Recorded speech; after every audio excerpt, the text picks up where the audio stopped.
Célé Actu, une émission de perfectionnement, de conseils et d'orientation. Célé Actu, une émission qui traite les actualités au sein de l'Église du christianisme céleste. Animée par les voix de la Sainte Église venues des cieux pour le monde entier. Chers téléspectateurs, web spectateurs, chers internautes, bienvenue sur ce nouveau numéro de votre émission Célé Actu. Et pour rappel, Célé Actu, cette émission qui vous ramène dans l'actualité au sein de l'Église du christianisme céleste.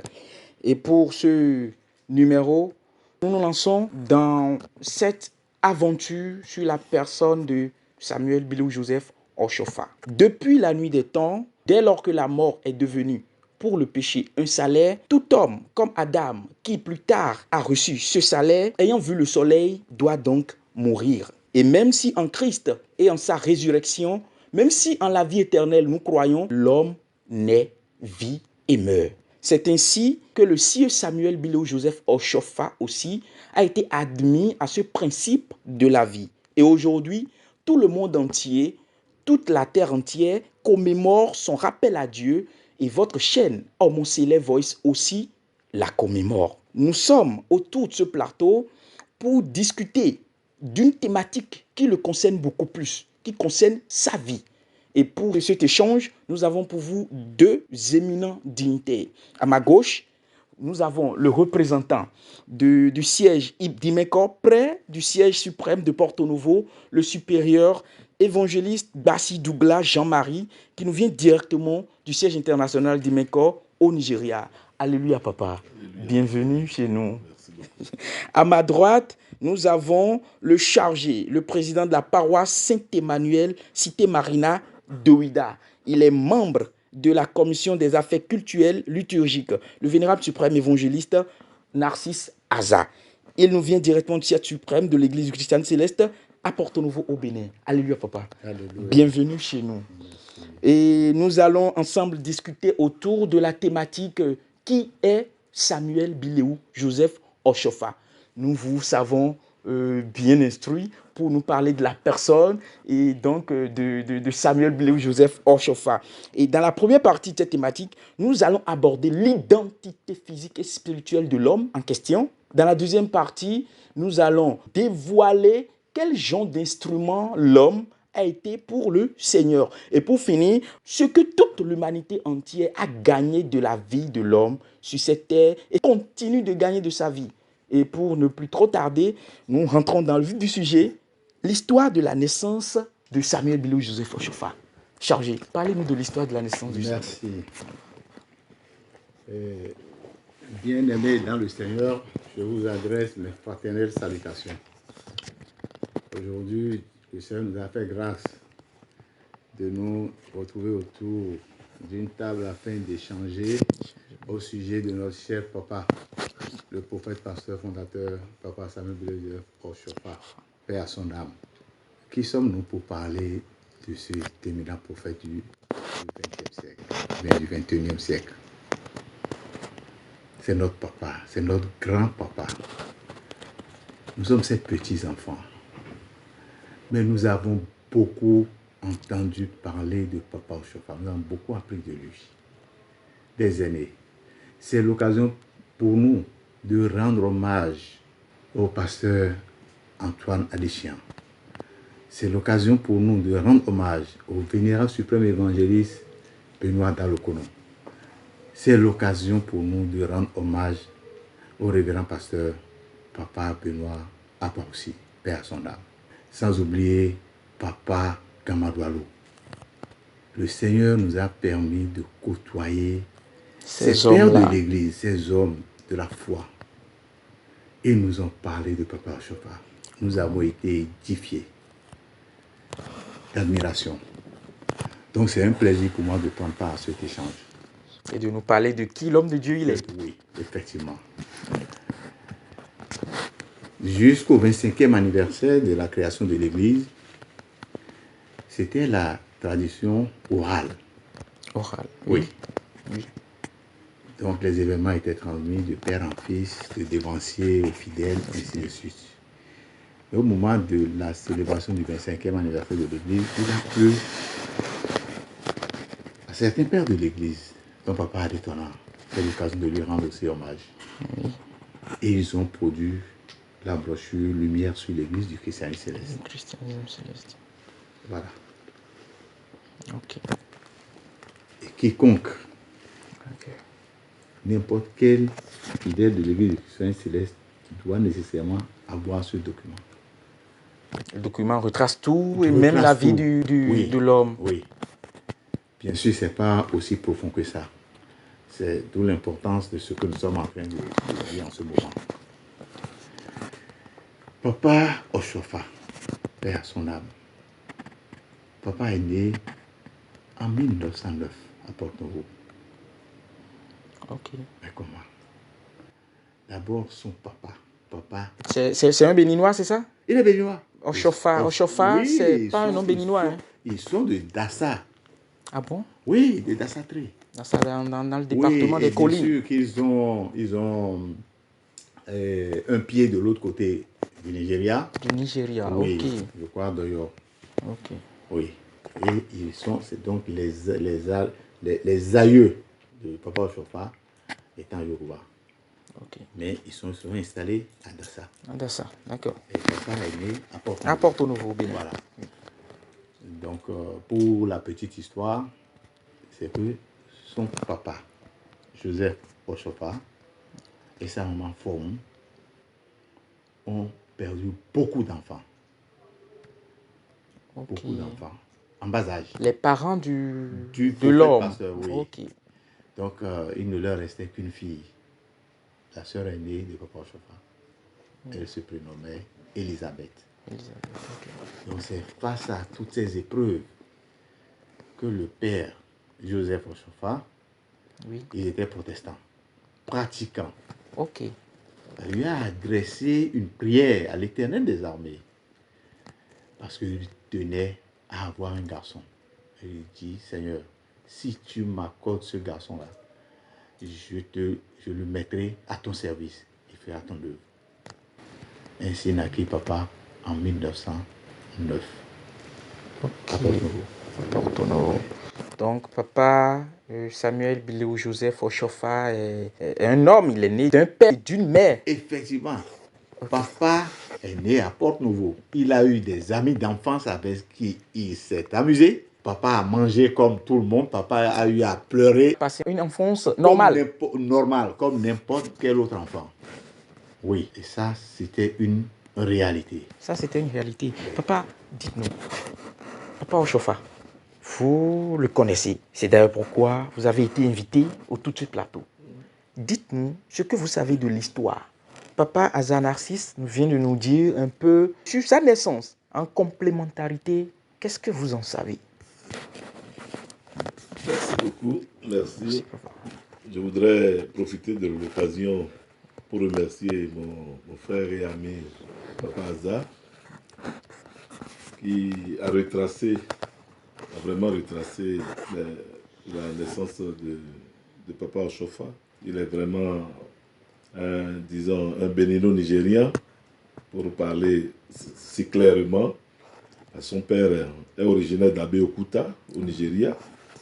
Et sa mère est originaire de l'état d'Oyo, Imeko. Son père était un menuisier qui a exercé cette profession de menuiserie. Son grand-père a quitté le Nigeria pour venir s'installer à Dassatré. Dassatré, au Bénin. Au Bénin. Papa Oshofa même l'a confirmé dans des écrits officiels qu'il a adressés au gouvernement du Dahomey d'alors. Nous avons encore ces documents. On va vous montrer, on va vous laisser ça tout de suite. Okay.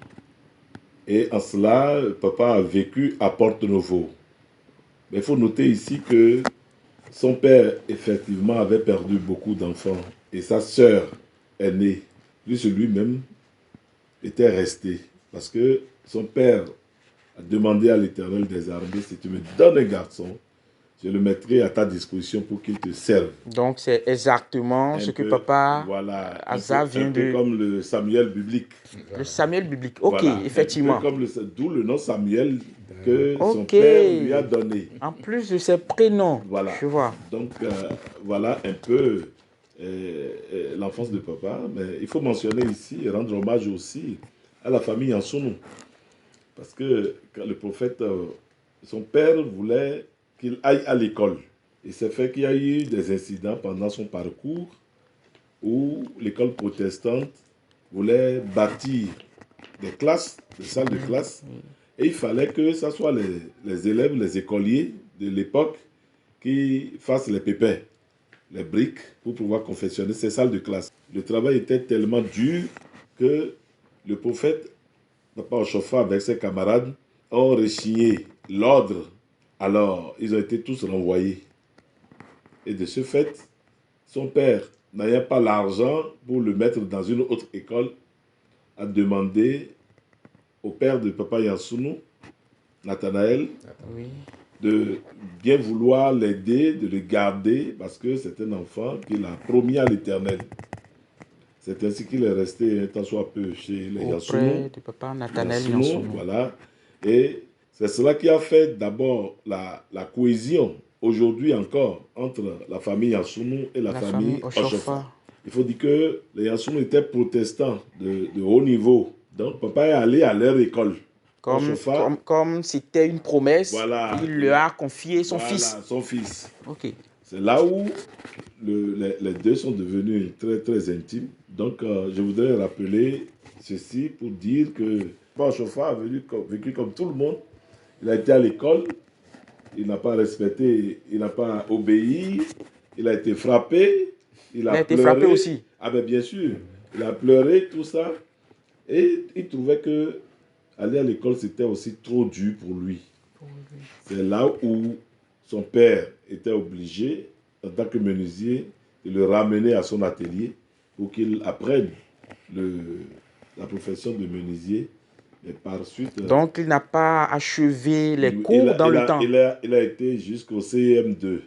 On appelait ça à l'époque le cours moyen 2. Cours moyen 2. Et il faut rappeler aussi que c'était le niveau le plus haut à l'époque. Si c'est le niveau le plus haut et que chez beaucoup de personnes, on nous dit qu'il est un illettré, comment on peut expliquer ça? C'est pas vrai. C'est méconnaître le prophète, c'est méconnaître son histoire. Si le prophète, son père, était aisé, on l'aurait envoyé à l'école William Pointy. Parce que ceux qui finissaient à l'école à l'époque, les cours moyens 2. Voilà, les cours moyens 2. C'est là-bas qu'ils continuaient. Ils devaient continuer là-bas à William Pointy. Donc, le président Hubert Maga sont de sa génération. Okay. Ils ont pu avoir des bourses. Ils sont partis à William Pointy. Donc, ses parents n'étant pas de cette classe à l'époque pour l'envoyer à William Pointy, il est obligé d'aller à l'apprentissage. À l'atelier de son père. Voilà. Maintenant, ce qui a été particulier, qu'on ne le dit pas souvent, c'est que le prophète était ébéniste. C'est-à-dire qu'il n'est pas seulement un menuisier qui construit, qui bâtit, mais il était ébéniste. Il était ébéniste. Voilà. Ça veut dire qu'il allait à la conquête des bois d'ébène. Il cherchait les bois d'ébène et il pouvait te dessiner complètement. En te regardant, il pouvait former ta structure, Ah bon? te monter complètement sur le bois d'ébène. Et c'est ça qui lui rapportait d'ailleurs beaucoup d'argent. Eh bien, si déjà, ça veut dire que c'est un entrepreneur. Voilà, si c'est un entrepreneur, qu'est-ce qu'il a amené? Enfin, quand est-ce qu'il a démarré sa mission de prophète? Parce qu'aujourd'hui, tout le monde parle de lui en tant que prophète par hasard. Dites-nous, c'est un ébéniste et il pouvait dessiner. C'est un entrepreneur en un mot. Alors, il est devenu prophète quand? C'est une question intéressante. Donc, en fait, parlant tout à l'heure, je remercie papa Jean-Marie Bassi. Oui, pour certaines précisions. Soulignons que le père de papa Nathanaël Yansounou, c'est Moïse Yansounou. Ok. D'accord. Donc, c'est ce qui fait que les deux, puisque papa Nathanaël était de la même génération que papa Oshofa. Donc, les deux ont vécu auprès du père de papa Nathanaël. Donc, ça voudra dire que papa Oshofa est resté chez Moïse Yansounou et a passé la même enfance que Nathanaël Yansounou, qui est de la même génération avec lui. Ok. Là, c'est clair, c'est précis maintenant. Voilà. Alors, il est devenu prophète. Il y a encore quelqu'un dont on doit nécessairement souligner qui a marqué l'enfance de papa Oshofa. Oui, c'est le pasteur locaux. Le pasteur locaux. Oui. Moi, je suis locaux. Hein. Ah oui? C'est peut-être mon grand-père ou je ne sais pas. À l'école protestante, là, il y avait eu papa, le pasteur locaux. Le pasteur locaux. Oui, qui était intervenu dans l'éducation de papa Oshofa et de papa Nathanaël Nyansounou. Nyansounou aussi. Voilà. C'est lui qui a repris la charge. Mais il faut souligner que l'éducation en ce temps était très dure. Hein. Dur. Papa Jean-Marie venait de le notifier. Oui. Et c'est surtout à cause de ça, papa Oshofa a laissé les classes. Et surtout aussi les manques de moyens. Un peu frêle. C'est pas quelqu'un qui était en ce temps-là, corpulent, comme on l'a connu à la fin, 1m86. Mais il est géant à la fin. Non, à la fin, oui. Mais au départ, autour de 13 ans, comme ça, non, il était frêle. Donc, quand on tapait les enfants, bon, il ne résistait pas trop. Donc, c'était un peu ça. Donc, bref. Il y a eu beaucoup de racontages autour de papa Oshofa par rapport à son éducation, son enfance. On dit qu'il est illettré, il est ceci. Mais c'est faux.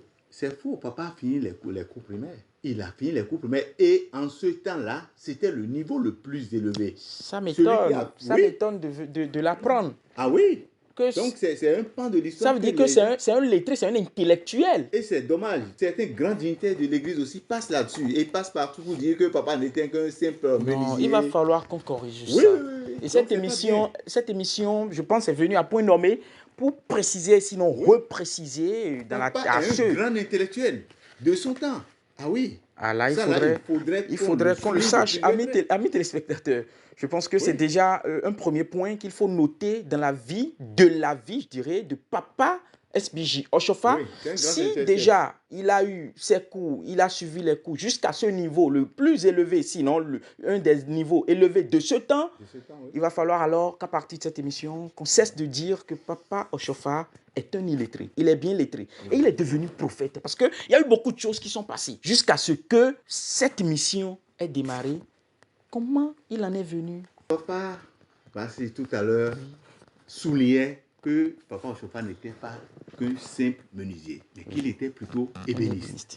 Donc c'est un spécialiste du bois. Et c'est la recherche de ce bois d'ébène qui existait beaucoup plus dans la vallée de l'Ouémé qui l'a conduit dans cette aventure. Il est vrai, il n'y a pas de hasard en Dieu. Non, il n'y a pas de hasard en Dieu. Dieu avait un plan pour papa Oshofa. Certainement, il tenait compte de la promesse que son père avait faite sur sa vie. Il avait réitéré la promesse. Il l'a répété à papa Moïse Nyansounou. Il l'a réitéré aux pasteurs locaux. C'est pour cela d'ailleurs qu'il tenait à ce que son enfant aille à une école protestante en théologie. Donc voilà. Donc c'est la recherche, puisque tout concourt au bien de ceux qui craignent. Et le Seigneur utilise n'importe quelle situation pour atteindre son objectif. Oui, ça c'est vrai. Papa était à la recherche du bois d'ébène, parce qu'il passait beaucoup de jours dans la forêt. Ce n'est pas un seul bois que tu vas chercher, non, c'est un grand chargement. Donc on met du temps, on découpe, on travaille, et ce qu'il faut ramener en ville, il faut ramener. Donc c'était au cours de cette recherche-là, telle que l'histoire a été relatée, qu'il est devenu prophète, c'est ça? Ou bien il y a eu un événement? Il y a eu un événement. Oui. C'est ça. Parlez-nous de cet événement. Donc, papa était à la recherche du bois d'ébène. Donc, avec son piroguier, ils étaient montés sur le fleuve, ils allaient au fin fond de la forêt. D'accord? Au cours de cette traversée, papa, il avait sa friture, avec lui, parce qu'il devait quand même manger. À manger, ok. Oui. Et au moment où papa se reposait, puisque lui ne savait pas, c'est pas lui qui conduisait la pirogue, papa, lui, s'est assoupi. Il dormait, l'autre l'a pioché dedans. Et à son réveil, le gars était pris de colique. Il avait les maux de ventre. Donc ça a étonné papa. Il dit, mais qu'est-ce que ça veut dire? Bon, viens, je vais prier pour toi. Prier pour toi? Oui. C'est le seul réflexe qu'il a eu. Papa ne faisait que ça. Et il se déplaçait tout le temps avec sa Bible. Un fait très important. Donc, en plus de ce que c'est un homme qui a vécu une enfance comme tout le monde, il a mené aussi une vie spirituelle. Bien sûr, puisqu'il est tout le temps en prière et il avait toujours sa Bible. Cette vie spirituelle nous intéresse, Papa Basi. Dites-nous, la vie spirituelle de papa. Parce que si déjà on entend parler de lui en tant que prophète et que Papa Azam nous dit qu'il a mené une vie spirituelle, les deux ont un lien. Sa vie spirituelle et le fait qu'il est devenu prophète. Dites-nous, il en est venu là comment? Il est devenu prophète comment? Bon, Papa Hazard a retracé très bien, il a bien cadré. Mais je voudrais vous dire que lorsque papa est allé à l'apprentissage d'abord de son père, Oui. il a commencé par faire l'ébéniste en achetant les bois à Porto-Novo. Les gens amenaient le bois à Porto-Novo, à la lagune de Porto-Novo, il les achetait. Mais il a compris que le prix d'achat du bois s'élevait. Était élevé. Donc il faut que lui-même, il aille à À la la source source, pour aller s'en voilà, procurer. s'en procurer. Et là, ici, il devient fournisseur de bois d'ébène. Je ne sais pas si vous connaissez le bois d'ébène. Oui. C'est un bois très résistant, d'abord résistant à l'eau et d'abord résistant à la climatologie. Donc, quand il taillait, il sculptait, quand les gens achetaient, ça peut durer. Donc, c'est en cela. Mais il faut dire que ce travail de sculpteur, d'aller du bois d'ébène seul ne suffisait pas. Papa, avant, en quittant les Yansounou, il est allé dans l'église primitive. Il y a d'abord une église qui s'appelait l'église primitive, où il a vu que c'était un peu proche de l'église protestante dans l'adoration. Ils avaient pratiquement les mêmes doctrines. Et papa est allé vers eux, où il a vécu, il n'a pas vécu longtemps. Il a trouvé toujours qu'il y a quelque chose qui manquait.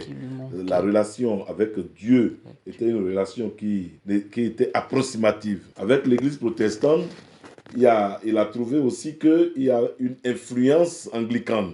Donc les Anglais influençaient la théologie en ce moment, ne mettait pas en contact direct l'individu avec la divinité, avec Dieu. Voilà les deux choses que papa n'a pas retrouvées tant chez les protestants que à l'église primitive. à l'église primitive. Donc, avec tout cela, et sachant lire la Bible, connaissant la Bible, il a commencé par se familiariser avec l'Éternel, avec Dieu lui-même. Et Dieu lui-même a commencé par lui apporter tout ce qu'il voulait comme ressource. Voilà un peu comment papa... Ça rejoint toujours la prière que son papa a faite. Oui. Donc, à partir de ce moment, quand il partait pour ses randonnées à la brousse pour chercher son bois d'ébène, il était toujours armé de sa Bible. Quand vous allez aujourd'hui dans la vallée de l'Ouémé, à Gongué, à Gogbo, les gens l'appelaient évangéliste. À Gongué, c'est où? À Gongué, c'est dans la vallée de l'Ouémé. C'est à 14 km environ de Azaoulisse, dans la vallée. Toutes ces parties, papa les a parcourues. Il avait un nom, on l'appelait évangéliste. Donc, il évangélisait. Il était à la recherche du bois d'ébène et il évangélisait toujours. Ça veut dire que dans sa vie professionnelle même, il évangélisait il prêchait beaucoup. Il évangélisait. Vous savez, à l'époque, en son temps, la sorcellerie au Dahomey était la chose la plus vive qu'on puisse vivre. Donc, à travers ces prières, ces évangélisations, les gens pensaient quand même... Il a été tenté plusieurs fois, on va en revenir là-dessus. Il a été tenté plusieurs fois. Même ses plus proches, ceux qui l'évangélisaient, avaient même tenté de le bouffer. Donc, papa, il y a un qui s'est transformé même en crocodile pour l'avaler. L'histoire est encore là. Oui. Donc, papa a résisté par la prière de la force. Donc, c'est cette force-là qui l'a conduit. Et avec le temps, papa, dans ces randonnées-là, avait toujours sa Bible, comme disait Papa Hazard. Donc, avec son piroguier qui avait puisé dans sa fructure, il n'avait que la prière parce qu'ils étaient très loin du sol, ils étaient dans la brousse. Il n'y aura pas certainement de secours. Voilà, parce que c'était la période de la crue d'ailleurs. En plus. Il y avait la crue, et puis un matin, au lendemain matin, l'eau a envahi et la montée de l'eau a fait qu'ils étaient complètement isolés.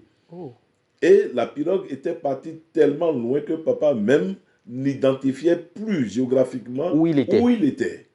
C'est dans cette période-là que le piroguier qui restait dans la pirogue, papa lui... Certainement, il avait faim. Voilà, il avait faim, mais il fallait demander. C'est ça qui a manqué. Et c'est ça que nous éduquons, nous disons à nos enfants aujourd'hui, quand vous en avez besoin, demandez à vos parents. Donc, il a été pris du coup par cette violente colique. Et il a commencé par crier, demander secours. Et quand papa est revenu avec les premiers charpentes du bois, a constaté qu'il souffrait beaucoup. Et il a dit, mais qu'est-ce qui s'est passé? Et lui-même, il avait peur déjà de papa. Et papa lui a dit, bon, il met la main sur son ventre, il prie, il demande à l'Éternel, son Dieu, mais voilà le seul secours que moi aussi j'ai. Voilà que le gars... Il se sent mal. Et du coup, la première guérison a eu lieu, le gars s'est retrouvé. Alors, au lieu de rester calme avec lui, puisqu'il a déjà avoué sa forfaiture, eh bien, il a laissé papa aller encore dans la brousse et avec tous ses marais, le gars, il prend la fuite. Il a laissé papa. Et il est parti. Et il est parti. Donc, en retour, papa n'avait plus personne, il n'était qu'entre l'eau, le ciel, et puis lui-même. Alors, qu'est-ce qu'il fallait faire? Là, il n'y a plus d'issue. Voilà, il n'y a que Dieu encore à appeler, et il a pris tout son temps pour appeler le Seigneur. Et le Seigneur l'a exaucé. Il est resté à peu près 3 mois dans la brousse. 3 mois dans la brousse? 3 bons mois dans la brousse. Dans la brousse? Parce que seul? Seul. Oui. Parce que de mai jusqu'en septembre, ça fait juin, juillet, août, donc avant septembre. Donc 3 mois, puisque la crue, l'eau ne se retire que 2 mois et demi à 3 mois après. Donc il a vécu toute cette période de crue, isolé, seul. Dans la forêt. Et c'est toujours la friture qui non, la friture est terminée. Donc, il se nourrissait maintenant du miel. Et il avait apporté aussi... Non, il n'a pas apporté, puisque les abeilles, il était devenu naturel. Oui, voilà. C'est Jean-Baptiste. Il a marqué la foi, et quand il voyait les abeilles, il essayait de demander, et puis le miel coulait. Quand il trouvait des fruits, il prenait les fruits, et il buvait de l'eau qui coule. La crue. Voilà, l'eau de la crue. Voilà les 3 choses qu'il avait nourries, préservées. Pendant ce temps, papa était en train d'avoir quel âge? Là, papa tournait autour... Oui, 38 ans. 37-38 ans. 37-38. 37-38 ans. Voilà. Juste là, il n'est pas encore devenu prophète. Non. Il était en formation. C'est OK. Oui. Il était en formation. Ah bon? Donc, si je comprends bien, il n'était pas parti chercher les bois, il n'était pas à la recherche des bois dans la forêt de son gré. C'était certainement pour l'amener à une formation, à une école, certainement, que Dieu a tracé ce plan pour lui. Dieu a tracé ce plan. OK. Il a tracé ce plan et en général, quand Dieu il trace un plan, ça se fait marquer par des événements. Ça se fait marquer par des événements, d'où sa présence dans cette forêt au courant du mois de mai, précisément le 20 mai 1947, il y a eu l'éclipse du soleil, où le soleil a été absorbé complètement, et en plein jour, la nuit a surpris tout le Dahomey, disons toute l'humanité. On ne savait pas que c'était un signe divin. C'était lié aussi prophète? Mais pas encore prophète, missionnaire. Il avait une mission. OK, donc ça c'était lié à une mission qu'on lui confiait. Voilà, c'était la marque de la mission qu'on lui confiait. Et ce 20 mai, avec cette éclipse, papa a vu des événements qui étaient extraordinaires pour marquer la mission qu'on voulait lui confier. Cette fois-ci pour l'avenir. C'était quel événement? Oui, il a eu 3 visions. Les 3 visions, la première, il était visionnaire? Non, il n'était pas visionnaire. Mais non, le Seigneur lui a fait des révélations. Oui. Okay. Et il avait vu un singe ailé avec des dents. Un singe ailé. Un singe avec des ailes. Avec des ailes et des dents, qui est assis sur son séant et l'observait. Alors, ça paraît plus bizarre. Le prophète, il n'a pas fui. Il ne pouvait aller nulle part d'ailleurs. Bon, effectivement. Là, il est resté là pour être formé. Il ne pouvait aller nulle part. C'est comme Moïse dans la buisson. Quand Moïse a commencé par voir l'herbe fraîche en train de brûler, il s'est dit, mais qu'est-ce que c'est que ça? Qu'est-ce qui se passait? Et quand il a entendu son nom, Moïse. Alors, quand il a entendu, il se dit, cette fois-ci, il y a quelque chose d'important qui tourne autour de moi. C'est comme ça que Dieu se manifeste. Et ça me rappelle aussi l'histoire d'Abraham et de l'autre. Le fait que l'autre avait pris certainement la friture et c'était à dessein. Oui, c'était à dessein. C'était à dessein pour qu'il parte. Il parte. Voilà. Et que la mission soit confiée. Voilà. Là, comme ça, quand il a vu ça, après, il a vu un paon qui faisait la roue. Un paon, c'est un oiseau, ça. Oui, c'est un oiseau. C'est un serpent d'abord. Voilà, il a d'abord vu un serpent. Il a vu un serpent aussi. Oui, qui avait des lunettes. Un serpent qu'on appelle un serpent lunetier, de couleur jaune or. Alors, quand papa a vu tout ça, le serpent venait vers lui. Et il a dit, j'ai prié. C'est lui-même qui retraçait ça. Voilà, il dit, j'ai prié. Et le serpent disparut. Il a anéanti son effet. Et sinon, c'était un serpent qui pouvait faire mal. Ça paraissait dangereux, là. Quand on parle de serpent, ça paraissait dangereux. Il dit, j'ai prié. Donc, après ça, maintenant, voilà, il retrouve un paon, c'est-à-dire une sorte de dindon, mais qui avait les couleurs, beaucoup de couleurs, qui faisait la roue autour du pasteur. Alors, Ochofa, dans cette situation, se dit, mais qu'est-ce qui m'arrive? Qu'est-ce qui se passe en fait? Qu'est-ce qui se passe? Et là, il n'y avait personne pour interpeller, il n'y avait que le Seigneur. Il a dit encore, Seigneur, mais qu'est-ce que c'est que tout ça? Alors, pris de courage, le Seigneur lui explique ces 3 animaux qui ont fait face pour lui dire qu'il y a une mission à toi confiée. Quand il a entendu une voix solennelle. Le singe, Élie, voilà. L'explication c'était quoi? Alors, le singe, Élie, d'abord, il y a le bruit de Louli qui a crié, comme Moïse a entendu son nom Moïse, lui il a entendu Louli. Alors ça a été tellement résonnant. Louli, c'est le nom de Papa Ochofa? Non, ce n'est pas son nom. Ça signifiait quelque chose? C'est après qu'il a demandé qu'est-ce que ça signifiait quand on lui a révélé maintenant que cela signifiait grâce. Ah, donc il avait reçu la grâce. Voilà, il a reçu la grâce, non seulement pour lui, mais pour toute l'humanité. Pour toute l'humanité.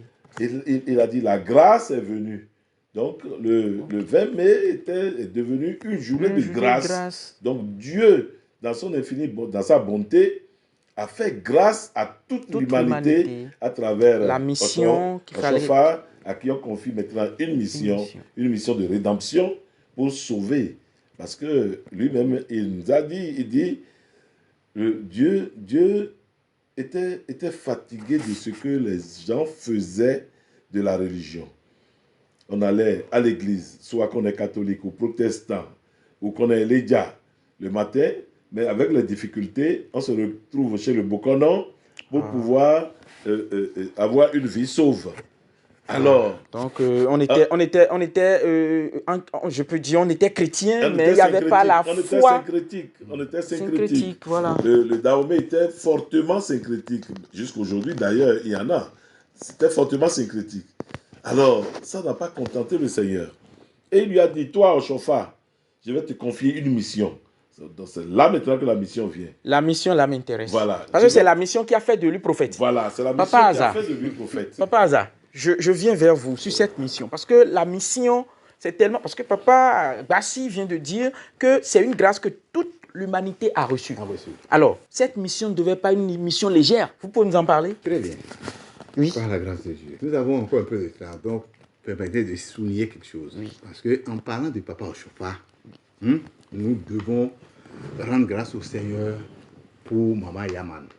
Maman Yaman. C'est encore qui Maman Yaman? Derrière un grand homme se cache toujours une grande dame. Ouais. Cette affaire. Ok. On ne peut pas parler de Maman Yaman, c'est une dame alors? C'est la première, non, c'est la grande épouse, je vais dire, de Papa Ochofa. Ok. Et parler de Papa Ochofa, sans parler de cette dame-là, ce serait un truc incomplet. Oui, un peu. Tout à l'heure, Papa Bassi a souligné que Papa a pris pas l'église protestante, pas l'église primitive. Oui. Je voulais compléter qu'il y a eu aussi son passage à l'église des Séraphins et Chérubins. Oui, ça n'a pas duré. Oui, ça n'a pas duré. Ok, il a pris par là aussi. Ce passage-là a été déterminant dans la vie de Papa Ochofa. Ok. Puisqu'un événement s'est passé là. Ah bon? Papa a intégré cette église avec sa première épouse, Père à son âme. C'est elle qui est Maman Yaman? Non. Qui est la mère de notre papa Emmanuel Ochofa. Ok. D'accord? Ok. Donc, ils ont intégré l'église des Séraphins et Chérubins. Et comme dommage, ou bien malheureusement, ce qui se passe partout, la femme était belle, jeune. Bon, certains ont posé les yeux sur lui, sur elle du moins. Donc, il y avait eu des histoires. Ok, j'ai compris. Ça veut dire que sa femme, d'autres devanciers lui ont chopé sa femme. Ben, ça a chopé. Donc, ce qui fait que, bon, à un moment donné, bon, papa était jeune. Ok. Bon, là, c'est toujours 37-38? Non. Avant? C'était un peu avant. Avant, ok. Il était jeune là aussi. Et donc, qu'est-ce qui s'est passé? Donc, la femme, papa était obligé de renvoyer la femme au village vers ses parents d'abord. Donc, elle a rejoint ses parents. Puis, les devanciers l'embêtaient trop. Donc, il y a eu une réunion du comité à ce sujet. Pourquoi ce jeune-là est comme ça, il se rebelle contre les gens? Toujours là, il était fidèle. Il était fidèle. Il était fidèle encore. Oui, il était ça, fidèle. on est reparti légèrement en arrière. En arrière, oui. Ok. Pour clarifier une situation. D'accord. Maman Félicia, Oui. elle est la femme. C'est qui maman Félicia? C'est elle, Yaman. Ok, c'est maman Félicia Yaman alors. Non.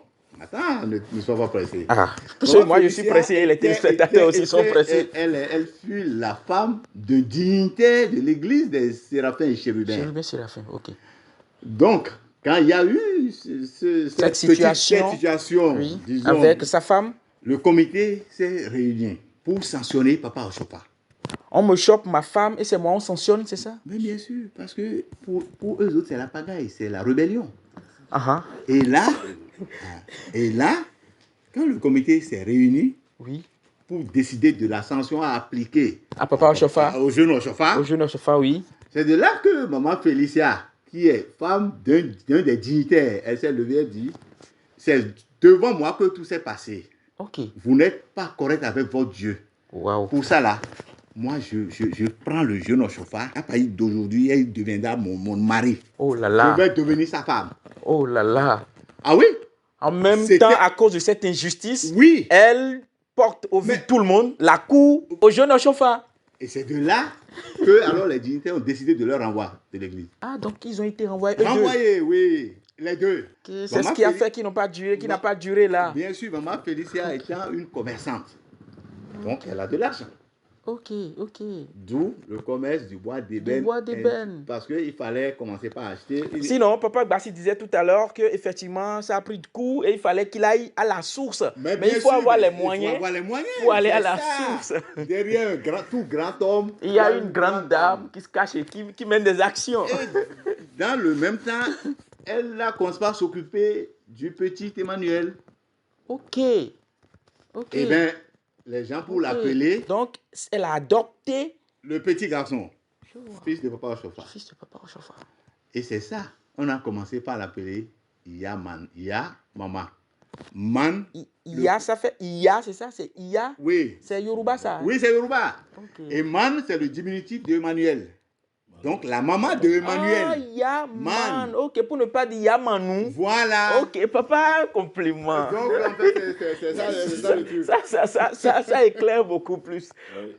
Il faut rester auprès des anciens pour connaître Il le faut. Il y a- Parce que il y a- les téléspectateurs, beaucoup sont Oui, parmi les bien téléspectateurs sûr, qui oui. n'ont Il pas faut- cette histoire. Cette histoire, oui, oui. Il y a- Moi il y non a plus, la- j'en avais Il y pas. a la version de feu papa Kounoudi Alessandre, Merci. Oui. qui vient de nous quitter, qui était déjà Séraphin Chérubin avant Papa Oshofa. Lui, il était déjà dans l'église. Dans la- Voilà, Ok, il était leader. ok. Il était leader dans l'église des Séraphins et Chérubins avant que Papa le Oshofa- jeune Papa Oshofa n'arrive. Mais la différence, c'est que son arrivée a fait une révolution dans l'église des Séraphins parce qu'il prêchait beaucoup. Oui. Papa Oshofa avait le don de la prédication. Il donnait les versets sans regarder, vous lisez, c'est ce qu'il dit que vous voyez. Et les explications qui voyez, vont du coup, avec, Voilà, du coup, ça a commencé par pas gêner. attirer beaucoup d'attention. Et ça a commencé par gêner Les les dignitaires. anciens Les dignitaires. Mais ça ne devait Les- pas gêner. Ah, ça gêne parce que Dommage. eux, ils étaient là, ils sont semblés être les formateurs. Oh là Voilà là. le jeune qui arrive. Mais eux ne Et savent pas quelle promesse le père de Oshofa a fait à Dieu pour la naissance de... Et non seulement ça, il a été déjà préformé dans l'église protestante, Voilà. ce qui était déjà pour lui un atout. Un atout. Il est resté à l'internat C'est ça. avec les pères blancs qui l'ont Formé moulé. aussi dans...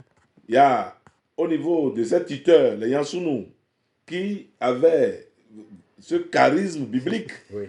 Oshofa avait tous ces dons-là réunis en lui seul, sans oublier la musique, Oui. puisque dans l'église protestante, il était organiste Donc- et il était pianiste. Non, c'est un musicien aussi. C'est un musicien. Il est trompettiste. Et il était trompettiste. Apparemment, Dieu Ah, lui a bravo. tout donné. Vous ne pouvez pas rester chez les Yansounou sans avoir les reliques là.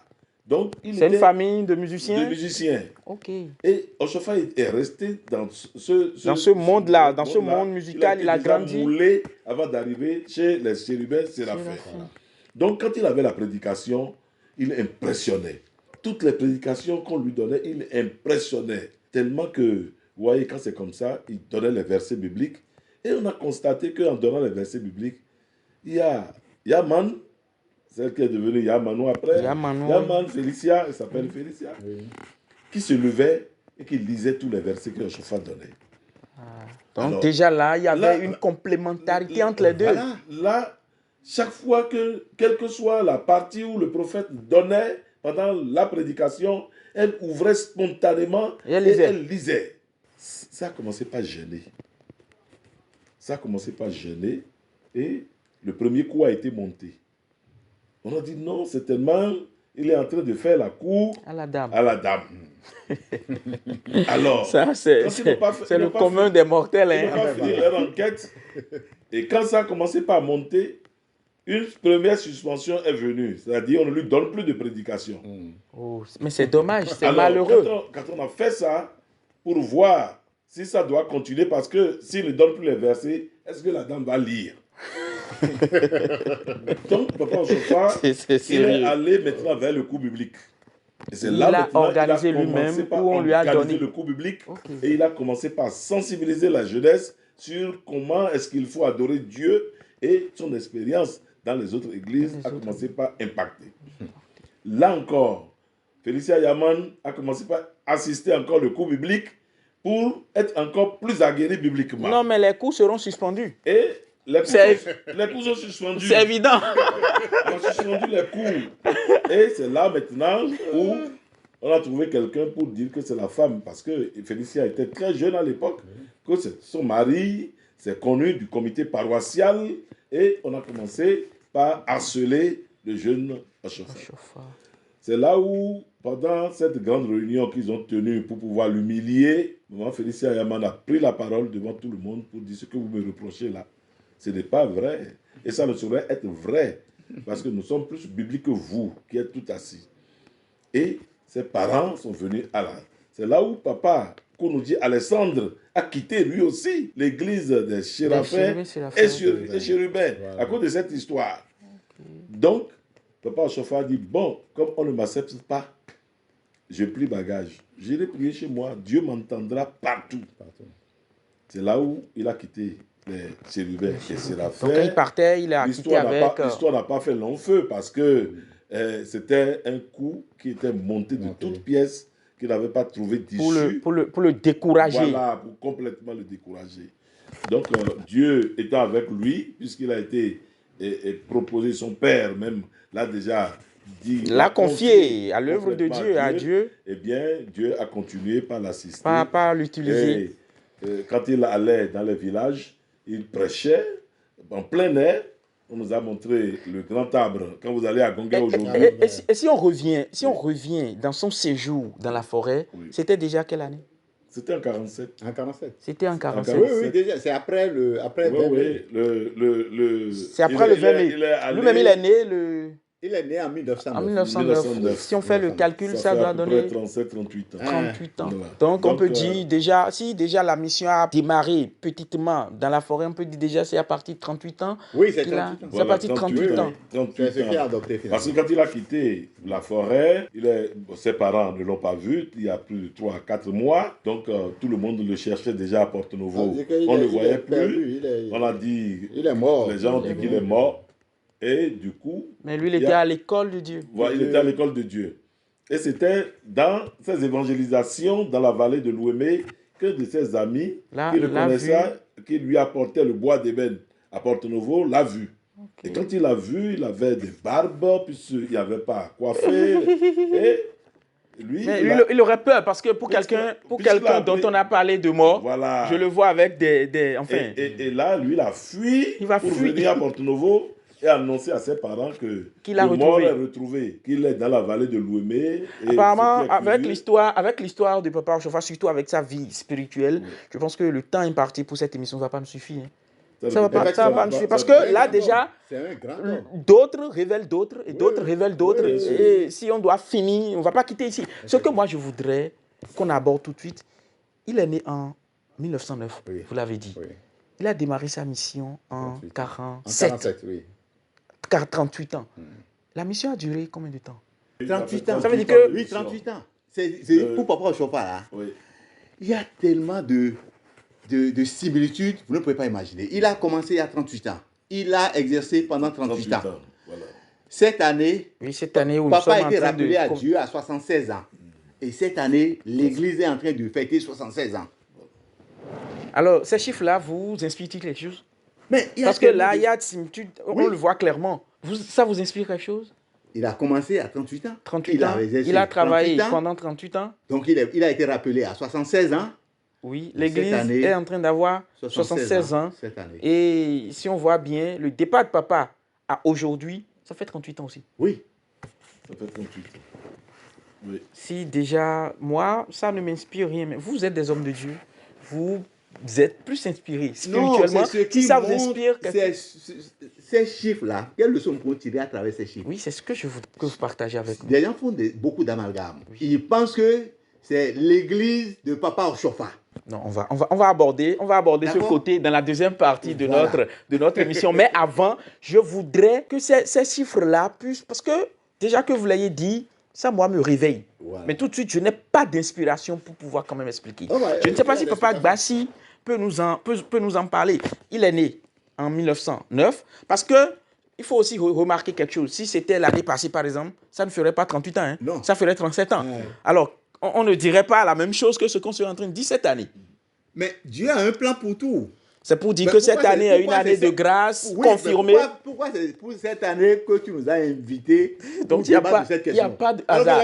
Il est rappelé à Dieu il y a 38 ans. Il fallait que le monde entier, une fois encore, sache vraiment qui est Samuel Biléou Joseph Ochofa. Et qu'il a été missionné par l'Éternel des armées, lui, par le Seigneur Jésus-Christ lui-même. Ça, nous sommes venus dans cette première partie vous expliquer qui est Samuel Biléou Joseph Ochofa. C'est un homme comme vous, comme moi, comme nous tous.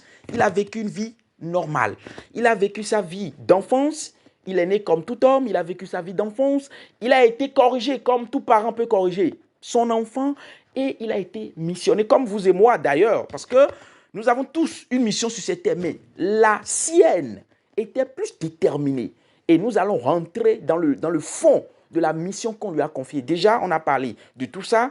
Et dans la deuxième partie, nous allons vous revenir avec beaucoup plus de clairvoyance. Nous vous invitons à la régie. Pour le bon fonctionnement des moteurs de mes véhicules, j'ai cherché en vain l'huile moteur qui pourra efficacement les lubrifier. Mais en fin de compte, j'ai trouvé Aflo. J'étais longtemps à la quête de l'huile moteur qui pourra refroidir à plus de 25% les moteurs des machines de mes usines de fabrication. J'ai enfin obtenu et adopté Aflo. J'avais besoin de l'huile moteur qui pourra assurer la protection totale des moteurs de mes véhicules chèrement acquis. J'ai enfin obtenu et adopté Aflo. Aflo est l'huile moteur qui nettoie correctement les moteurs. Aflo apporte du sang neuf et de la vigueur à vos moteurs. La vie est dans vos moteurs. Aflo est l'huile moteur composée de 86% d'huile de base de groupe 3, obtenue après hydrocraquage rigoureux du pétrole. 14% d'additifs de premier ordre soigneusement fabriqués dans les usines mondialement reconnues. Super! Aflo est l'huile moteur adaptée aux conditions climatiques et environnementales de l'Afrique. Aflo respecte les exigences des moteurs et les sollicitations du conducteur. Pour tout renseignement, appelez le 99 00 10 20 ou le 94 27 10 20. Économisez grâce à Aflo. Je vous conseille de faire un bon vidange Aflo. Quand vous faites ça à votre moto, le bruit sera en l'état. Aflo, l'Afrique a son huile moteur. Chers amis téléspectateurs, nous voici à nouveau devant vous, mais cette fois-ci dans la deuxième partie de notre émission, une émission qui vous permet de comprendre autour de cette thématique qui est Samuel Biléou Joseph Ochofa. Dans la première partie, nous avons eu à parler de sa vie spirituelle. On a montré qu'il est un homme qui est né d'un couple, qui a été éduqué comme tout homme et qui a connu une vie professionnelle et même qui a été à l'école de Dieu. C'est à ce niveau on était quand il fallait qu'on soit admis à la régie. Nous sommes revenus et ce serait pour vous parler de quel instrument le sieur Samuel Bilo Joseph Oshofa a été pour le Seigneur. Alors, Papa Aza, dites-nous, quel instrument Samuel Bilo Joseph Oshofa a été pour le Seigneur? Merci. Papa a été un instrument formidable. Formidable. Un instrument de premier plan pour le Seigneur. Premier plan. Après avoir passé 3 bons mois de formation, ou bien de sanctification, sous la grâce, à l'école du Seigneur, Papa, un jour fatidique, le fleuve est monté encore, l'eau du fleuve. Dans la première partie, on parlait de ce fleuve qui était monté et pour Papa ça, a atterri. il était seul parce était que seul. son pirogue l'a déjà laissé. Laissé. Ok. D'accord? Mais au bout de 3 mois, il y a eu une nouvelle crue. Et là, la pirogue devait être entraînée par le cours d'eau. Ah, il se restait seul alors. Seul. Là, papa s'est jeté dedans. Ok. Sans savoir où la pirogue l'emportait. Et cette gymnastique-là l'a amené à Gongé. À Gongé. Oui. C'est dans le Bénin. C'est dans le Bénin. Oui, dans le Bénin, à Djom, dans le village d'Agongé. Ok. Et c'est là que papa est descendu. Il rencontre un ami d'enfance, Yessoufou. Parce que le bruit courait que papa était mort, bon, depuis 4 mois, on ne l'a plus vu, c'est fini pour Oshofa, tout ça là. Donc il est resté dans la forêt là pendant 4 mois. 3 mois. 3 mois, ok. Yessoufou revoit son ami, mais là il ne l'a plus reconnu puisque papa avait beaucoup de cheveux. Il s'est métamorphosé. Et là, lui, il a pris la fuite, il a commencé à crier. C'est normal, quelqu'un dont on parlait de mort, on le revoit avec toute cette figure là. La bonne nouvelle, Oshofa, il est devenu bizarre, il est ceci, jusqu'à Port-Nouveau. Là, papa, lui, bon, il se dirigeait vers le village.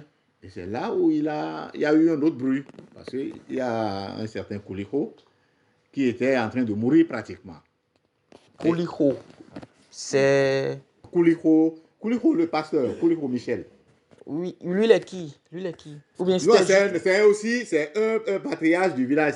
Papa le connaissait. Ok, d'accord. Parce que papa passait par là pour aller acheter le bois d'ébène. D'accord. Donc il connaissait tout ce beau monde. Donc on pleurait sa mort. On pleurait sa mort pratiquement. Et il dit, mais qu'est-ce qui s'est passé? On dit, non, mais Kouliko est en train de mourir, machin, ça. Il dit, mais c'est pas possible.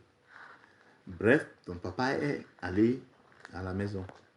Et le Seigneur, sur incitation, le Seigneur lui dit, prie pour celui-là. Il prie. Celui qui était en train de partir éternue et se relève. Le Kouliko là? Oui. Attendez, papa voici. Je ne sais pas. Vous maîtrisez aussi l'histoire de papa Kouliko. Bien sûr. Et vous confirmez que déjà, de son retour de la forêt, il a pu ressusciter quelqu'un qui mourait. Au nom de Jésus. Oui, ça a été d'ailleurs le premier miracle. Ça a été le tout premier miracle de l'église du christianisme céleste.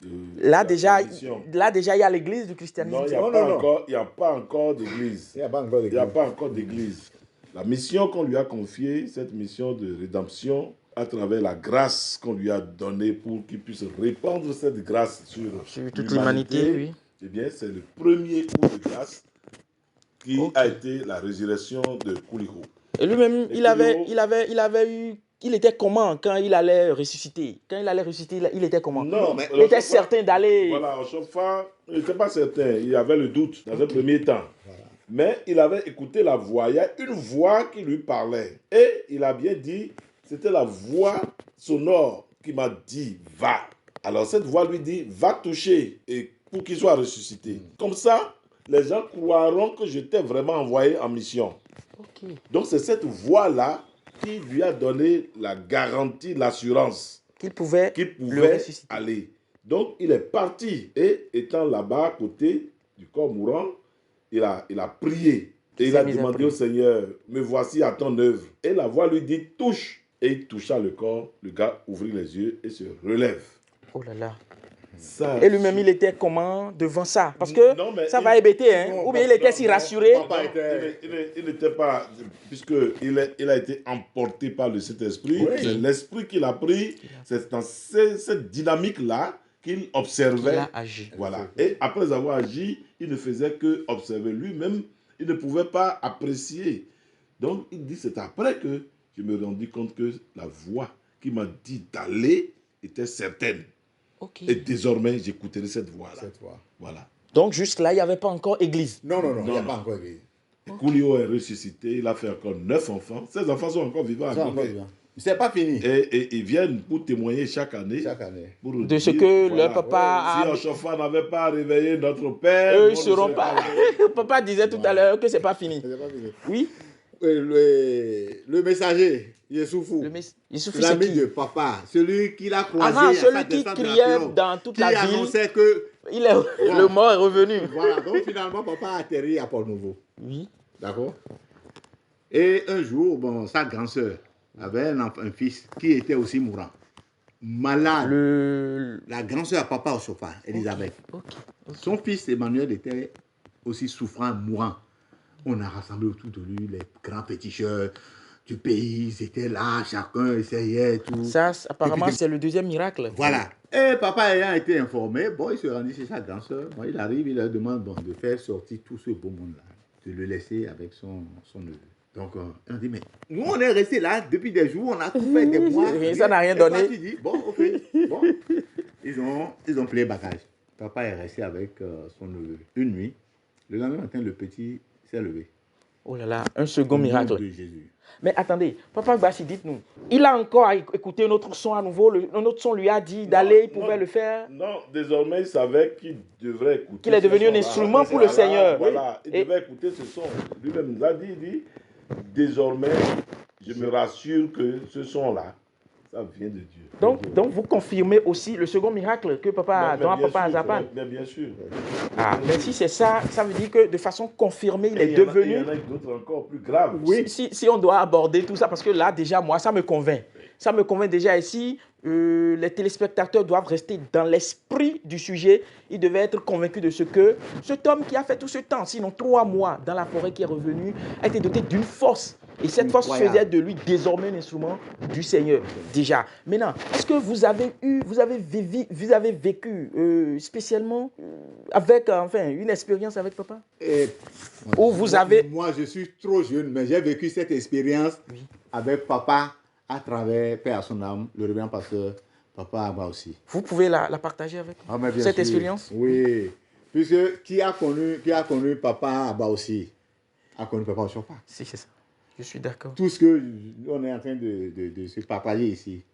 Moi, je suis trop jeune. Non, mais vous êtes jeune, c'est vrai, mais si vous êtes jeune et que vous avez été vous avez été en contact avec l'expérience que quelqu'un a vécue, ça peut édifier. Ça peut moi m'édifier, ça peut édifier beaucoup de téléspectateurs. Un jour, j'étais avec papa, avec un certain nombre de Papa Agba aussi. Papa Agba aussi. Ok, paix à son âme. Parlait. Il y avait une situation où on était un peu frileux. Et on est allé vers papa, on lui dit, mais attends, mais est-ce que ce que nous sommes en train de dire, est-ce que c'est vraiment réel? Et papa nous regarde, papa Agba aussi.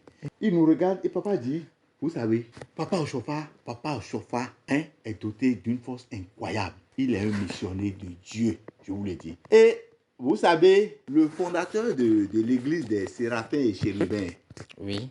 Moïse Ori Moradé. D'où est-ce qu'il a été renvoyé dans la première partie? Oui, ce monsieur-là, il est aussi doté d'une force incroyable. Mais une force incroyable, une force spirituelle? Oui, spirituelle. Mais au-dessus de la force dont papa Ochofa est doté. Et tout son était hébété. Au-dessus? Non, papa Ochofa était doté d'une force supérieure à spirituellement. Celle du fondateur de l'église des Séraphins. Papa Kwasi nous a dit ça. Et on était hébété, on le regarde. Il dit oui, parce que autant le fondateur des Séraphins Chérubins, à travers lui, le Seigneur agissait, il guérissait les malades. Les malades. Mais c'est Papa Ochofa seul qu'on a fait la grâce de ressusciter des morts. Papa Abba aussi nous l'a témoigné, il l'a dit, il l'a martelé. Donc, si je comprends bien, c'est pas même... Mais pourquoi aujourd'hui? Parce que tout ce que vous êtes en train de dire, ça me ramène à comprendre. Aujourd'hui, quand on prend les hommes de Dieu aujourd'hui, tous autant que nous sommes, Dieu nous a missionnés.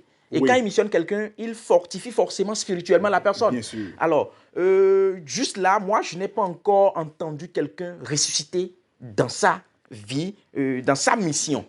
Papa Ochofa, je suis en train de comprendre qu'il est le seul qui a ressuscité, ou bien qui a ressuscité des morts. En direct. En direct. Oui. Il y a une manière de ressusciter Mais bien sûr, puisque aujourd'hui, papa n'est pas parti avec la force du Saint-Esprit dont il était doté. Ok, d'accord. Donc il ressuscite toujours, la mission continue, n'étant plus vivant. ce n'est plus frappant comme au temps de papa. Aujourd'hui, quand nous faisons les prières de congrégation, les gens obtiennent la guérison. Ouais, ça agit et je suis témoin de cela aussi. Parce que papa, lui, il est spécial pour le Seigneur. Papa Gbassi, papa spécial pour le Seigneur, dites-nous, vous avez vécu une expérience avec papa pour quand même témoigner, édifier les téléspectateurs dans ce sens? Oui, Papa Oshofa, il est unique en son genre. C'est ça d'abord qu'il faut noter.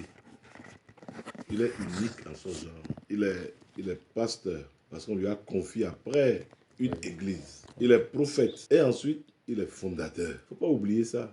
Papa, il est doté de 3 grandes et puissantes forces. Et ces forces-là constituent l'impulsion. Quand papa pose les actes ou quand papa parle, il ne faut pas croire que c'est l'individu qui parle.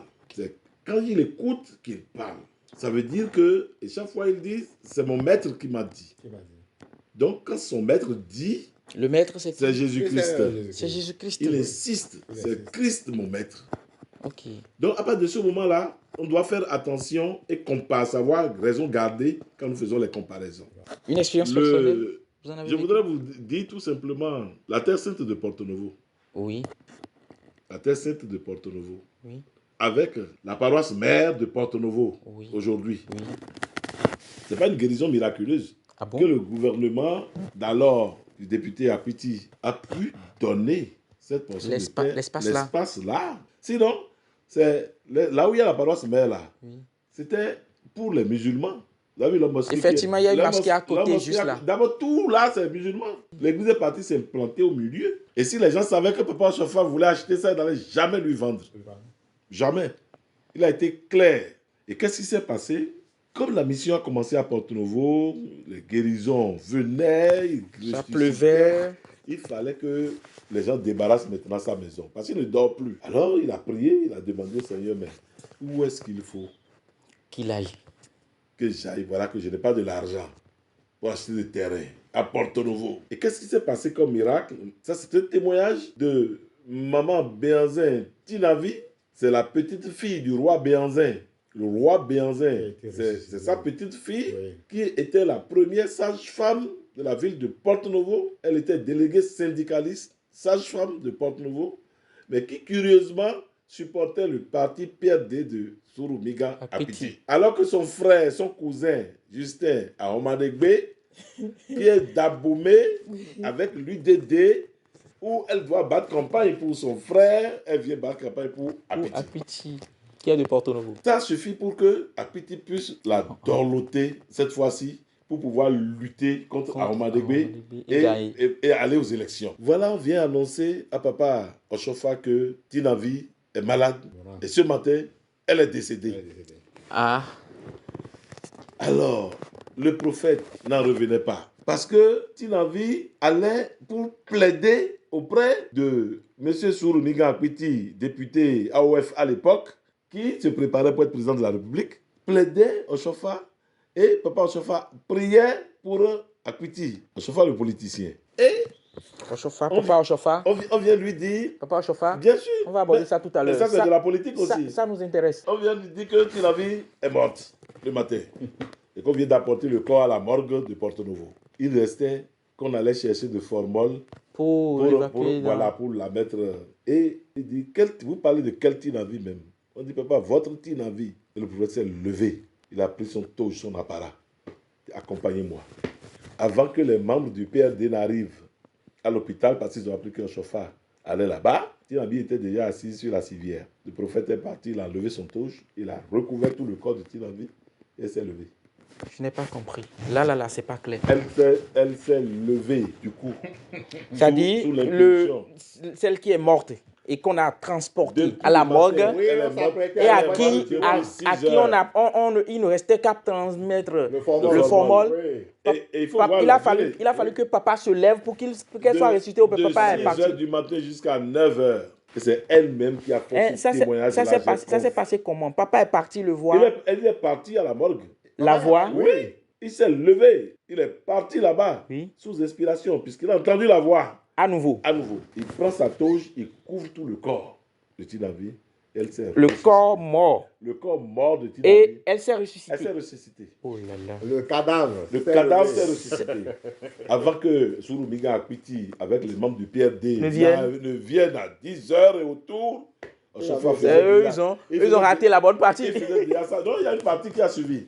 Il faisait derrière sa dernière prière et puis il a fait une grande croix sur Tina Vie et il a repoussé chemin. Quand elle s'est levée, réunion d'urgence du PRD. On a demandé à Piti, il faut qu'on aille rendre visite à Oshofa. C'est là où on est parti. Et c'était là que tu l'avais dit, tu avais demandé une terre. La mairie de Porto va t'octroyer la terre. C'est là où l'église a bénéficié aujourd'hui. De là où la paroisse mère est implantée. Bien sûr, on a donné ça à Papa Oshofa.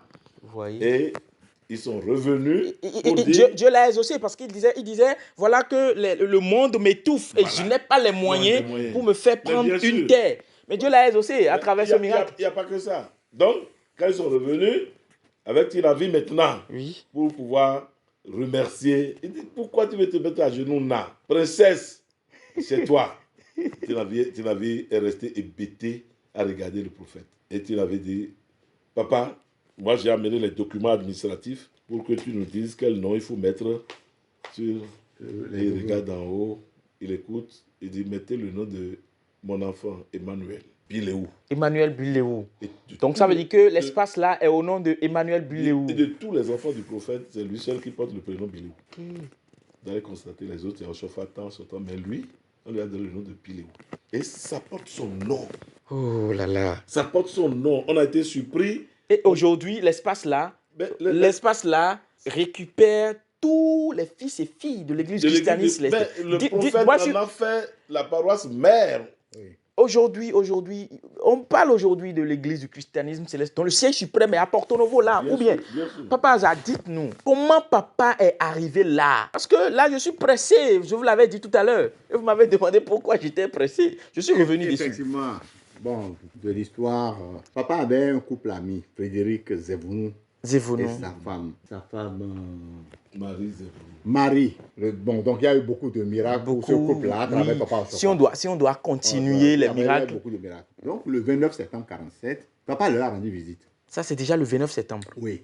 Okay. Papa leur a rendu visite. C'était la fête de Saint-Michel. Saint-Gabriel. Oui, que Saint-Michel, que les séraphins, eux, ils aiment ça. Ils fêtent correctement. Donc, ils faisaient la possession. C'est leur fête. Oui, donc ils faisaient la possession dans Porto-Novo. Et quand le couple escortait papa vers son domicile, ils les ont croisés. Et c'est là que Zevounou Frédéric disait à papa, Oshofa, le Seigneur m'a fait trop de bien à travers ta personne. Alors nous allons prier et remercier le Seigneur ensemble. Okay. Et c'est là papa a dit, bon d'accord. Donc ils sont arrivés chez papa, en face de la Terre Sainte.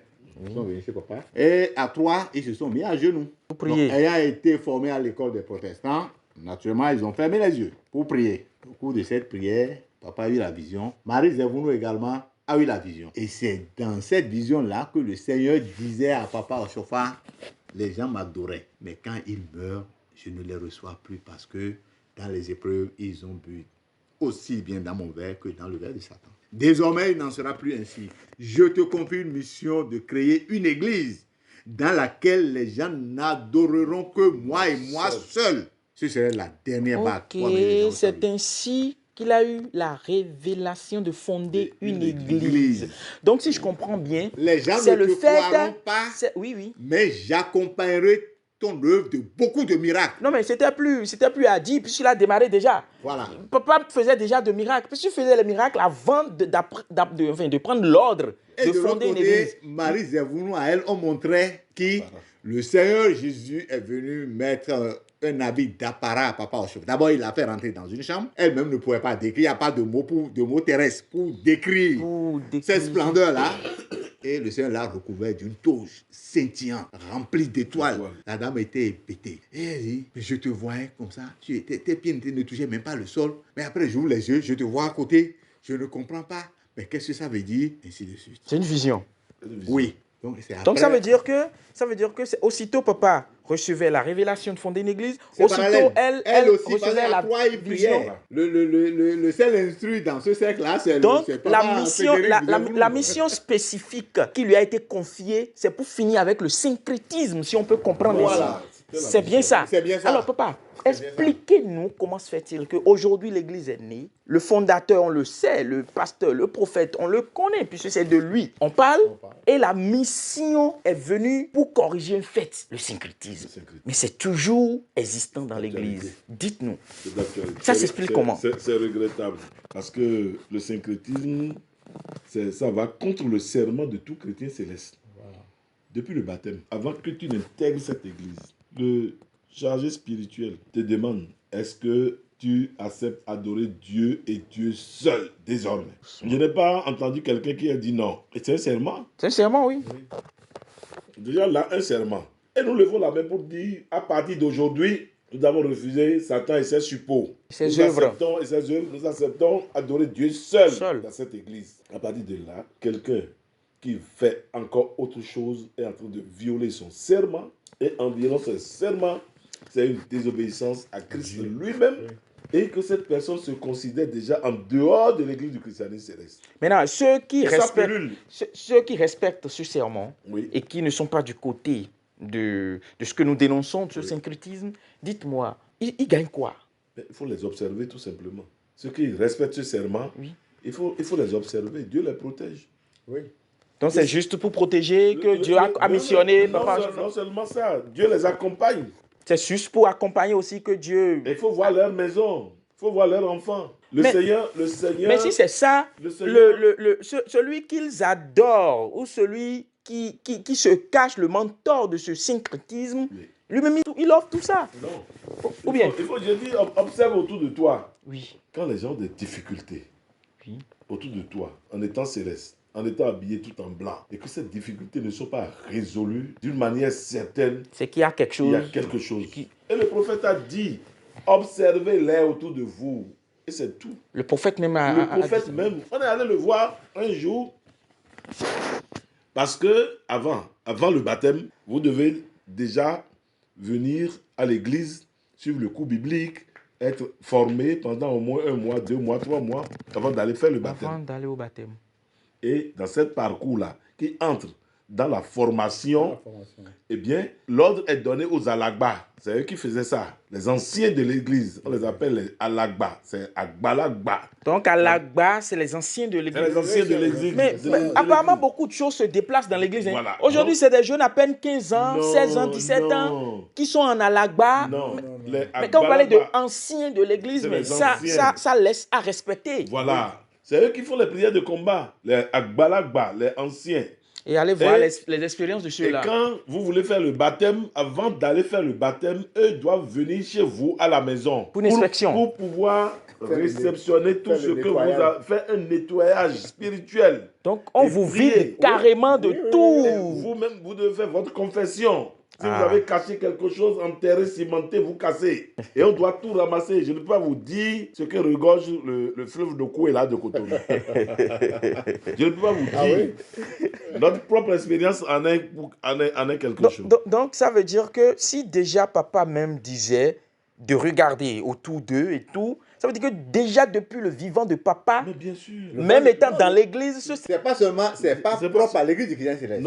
Non, justement, parce que un mal justement, mondial. Mais si l'église est venue, c'est en fait Jésus-Christ, l'ami de Papa Oshofa. Voilà, c'est pour décourager ça, finir avec ça désormais que l'église est venue, il a confié cette mission. Mais comment se fait-il que la mission désormais existante, ça continue?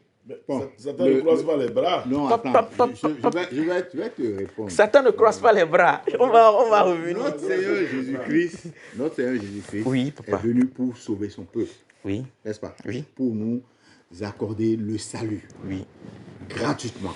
Oui. Nous avons eu gratuitement le salut dans notre Seigneur Jésus-Christ. Mais pourquoi tout le monde n'a pas accepté cela? Le Seigneur pouvait dire, bon voilà, mais puisque vous êtes mes enfants, prenez le salut. Pourquoi le Seigneur n'a pas parlé comme ça? Dire, vraiment. Il ne l'a pas dit, mais libre arbitre à tout un chacun de nous de faire un choix. On t'accorde le salut, tu le prends ou tu le rejettes.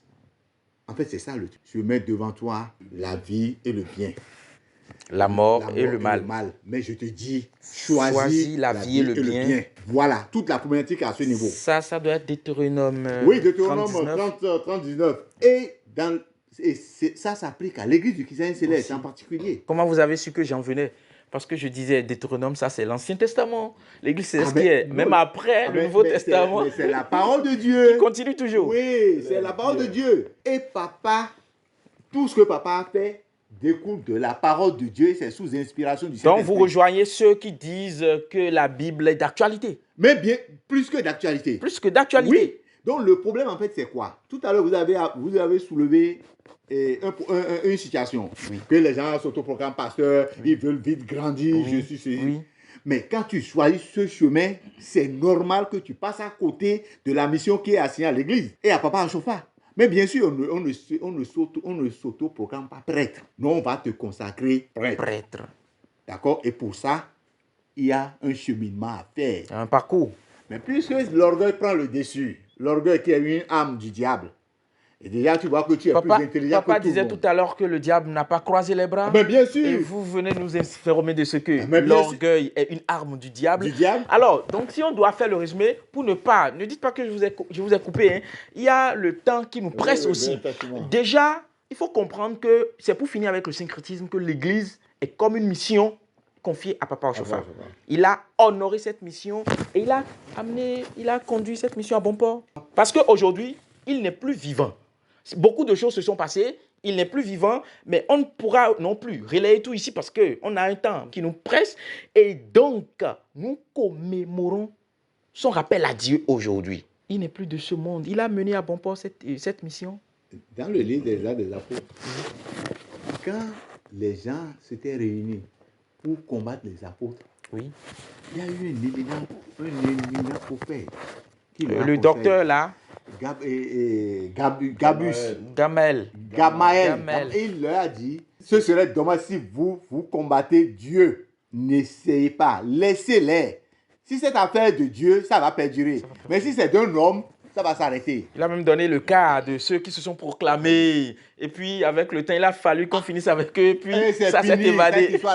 Donc, vous confirmez à travers... Ça fait 38 ans. L'Église reste ce qu'elle est. Donc, ça veut dire que les dérapages qui s'observent, ça veut dire que c'est les hommes.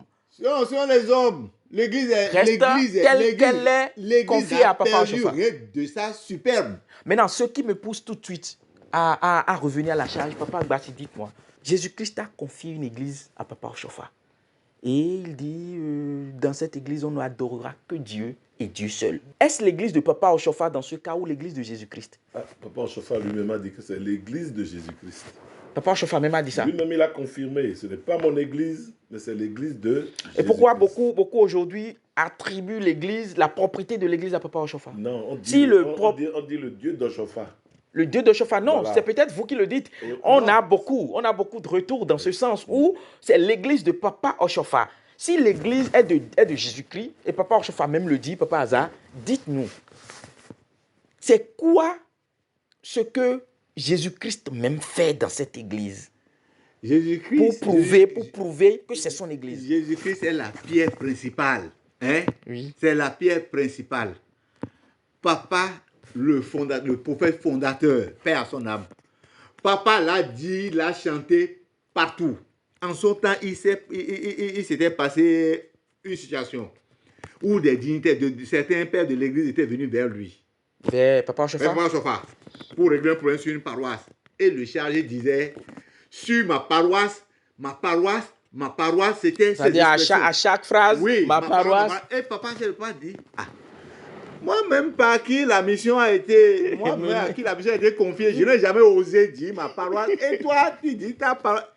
Hein? Pas aussi à dire ça. Dieu vient l'ami. C'est une histoire que tout le monde connaît. Ça s'est passé à la paroisse, mais. Bien sûr. Ok.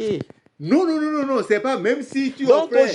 aujourd'hui, chers C'est un abus de téléspectateurs, langage. voilà, c'est là je venais. Chers téléspectateurs, il est clair de comprendre aujourd'hui que cet abus de langage doit cesser aujourd'hui. cesser, oui. Sinon, ça devient une aberration. Oui. L'église de Jésus-Christ, si papa même par qui la mission a été menée et qu'il a laissé à vous aujourd'hui, n'a pas osé dire que c'est son église, pourquoi vous faites de l'église votre propriété? Papa. Il y a beaucoup de choses qui doivent venir de ce point, mais on n'a pas assez de temps, on va en revenir après. Ce que je voudrais dire, Observez, papa a fait connaître la révélation. Il dit, le Seigneur m'a dit, je vais te confier une mission, telle de créer une église où les gens n'adoreront que moi seul. Le Seigneur m'a dit, je vais te confier une mission. Qui est le propriétaire? Non, mais ça ne peut pas. Aujourd'hui. Non, qui est le propriétaire? Non, ça ne laisse pas clair le propriétaire. Pourquoi? Non, mais puisque le conseiller même a dit, voilà, il pouvait dire, le Seigneur m'a tellement doté de force que je décide de créer mon église. Voilà, c'est là que je venais. Aujourd'hui, je prends le cas des entrepreneurs. Aujourd'hui, ils créent leurs entreprises, pas parce qu'ils sont capables de créer, mais parce que Dieu a voulu qu'ils soient propriétaires de telle ou telle entreprise. Mais ils ne donnent pas l'attribution de la propriété à Dieu. Non. C'est eux qui sont chefs de l'entreprise, c'est ce qu'ils disent. Donc, papa a dit, je te confie une mission, peut l'amener à dire que c'est son église. Non, papa a dit, mon Seigneur m'a dit, mon Seigneur m'a dit, oui, je vais te confier. Il a repris la parole du Seigneur. Mon Seigneur m'a dit, je vais te confier une mission, celle de créer une église. Donc, c'est clair, la précision de mon Seigneur m'a dit devait départager les esprits sur le fait que l'église du christianisme céleste, c'est une église venue des cieux, comme papa même l'a dit, et c'est la propriété de Jésus-Christ lui-même. Alors, Jésus-Christ est venu en chair et en os, il est venu, il a porté sa mission, il est parti comme tout homme, ayant vu le soleil, il a confié une mission à papa Oshofa, et puis, ce que je voudrais savoir, papa Gbassi, je viens vers vous. Dites-moi ce que l'humanité a gagné alors, ou ce que l'humanité continue de gagner de la vie de cet homme. Oui, beaucoup de choses. Je ne sais pas si vous avez vu les conclusions du synode du 15 février 1975. Je ne sais pas si vous avez vu ça. Non, je n'en ai pas. Il va falloir que vous ayez ce synode où le problème a été posé. Les dignitaires, papa a convoqué tous les dignitaires. Partout, l'église a été installée dans les années avant 1975. Et le 15 février 1975 à Porto Novo, papa a réglé une partie des problèmes de l'église et particulièrement des problèmes relatifs au Bénin. Et il y a un dignitaire de l'église qui a posé une question à papa Oshofa. Il dit, papa, tout ce que nous sommes en train de voir, nos yeux sont en train de voir au moment où tu es avec nous, qu'en serait-il si Dieu te rappelait? Qu'est-ce que nous allons devenir finalement? Un peu comme les apôtres ont posé à Jésus-Christ. Qu'en serait-il du demain? Et il faut lire dans les conclusions, le prophète a répondu, pas de peur pour demain. Je suis avec vous et vous voyez les miracles qui sont en train d'être opérés par Jésus-Christ. Mais qu'est-ce qu'il va être lorsque je serai auprès de lui, dans les cieux? Là, je serai votre avocat et vous allez voir encore plus de miracles. Là, c'est fort, c'est profond. Déjà, donc Oshofa ne s'est pas donné propriétaire de cette église. Parce qu'il a même dit, je vais partir. Et cette église, si Oshofa n'était pas mort, cette église nous rappelle l'obédience qu'elle a aujourd'hui. Il a fallu cette mission. Aujourd'hui, l'église s'est installée partout, même dans les nations arabes. L'église du christianisme céleste? Même dans les nations arabes. Les Arabes, ils ne s'amusent pas avec des confessions étrangères. Nous avons des paroisses aujourd'hui à Dubaï. Ah bon? Nous avons des paroisses partout. Non, mais là, ça suffit déjà. Une dernière paroisse au Maroc encore. Ça suffit. Maroc, ça suffit pour confirmer que l'église est de Jésus-Christ. Parce que là, ce n'est plus papa qui est là. Non, laisse-moi te dire, nous ne sommes plus aujourd'hui une église. Je ne sais pas si vous avez déjà fait la différence entre église. Et nous sommes devenus aujourd'hui une mission. Puisque l'église du christianisme céleste est allée dans les 4 points cardinaux. Voilà. Il n'y a plus de continent où il n'y a plus l'église du christianisme céleste. L'église est installée en Australie. Quand c'est le cas, ça devient une mission. Ça devient une mission. Ah ben là, il fallait cette mission pour que vous me donniez la différence entre... Oui. Et l'église est devenue aujourd'hui une mission. Ça là, mon frère. Pas ça, dites-nous. Entre une église et une mission, c'est quoi la nuance? Attends, on va te dire. Oui. En cela, le Bénin a une grâce particulière. Notre pays n'a pas de représentant diplomatique dans certains pays. Mais à cause de l'église... Et qu'est-ce qui nous représente là-bas? L'église. L'église du christianisme céleste. Dites-nous. Le Seigneur a même changé le nom du Bénin. Le Bénin, pays du vaudou là. C'est devenu Bénin, pays de l'église du christianisme céleste. Donc quand on voit les gens en sautant, on dit... C'est les Béninois, ça. C'est les Béninois, ça. Même... Maintenant, ce que je voudrais... Je voudrais ajouter un tout petit virgule. Oui. En 30 secondes, parce que le temps nous presse vraiment. Il y a des choses que vous ne comprenez pas, on va peut-être venir... On va revenir après, parce que là, ça, Vous voyez, le Bénin était appelé Danhomé. Danhomé, oui. Dans le ventre de Dan. Dan, ça veut dire serpent. Dans le diable, sa coloration hautement spirituelle était le serpent. Oui. Était le serpent. Okay. Et qu'est-ce qui a fait que ce pays-là a changé de nom pour que la grâce puisse surabonder, pour que ça soit béni. Béni. Il y a des choses... Avec vous, les hommes de Dieu, il faut être patient pour apprendre tout. Non, mais il y a des choses qui établissent la République, qui édifient la République, sans que ceux qui sont dans la République ne savent pas. Ne s'en rendent compte. Oui.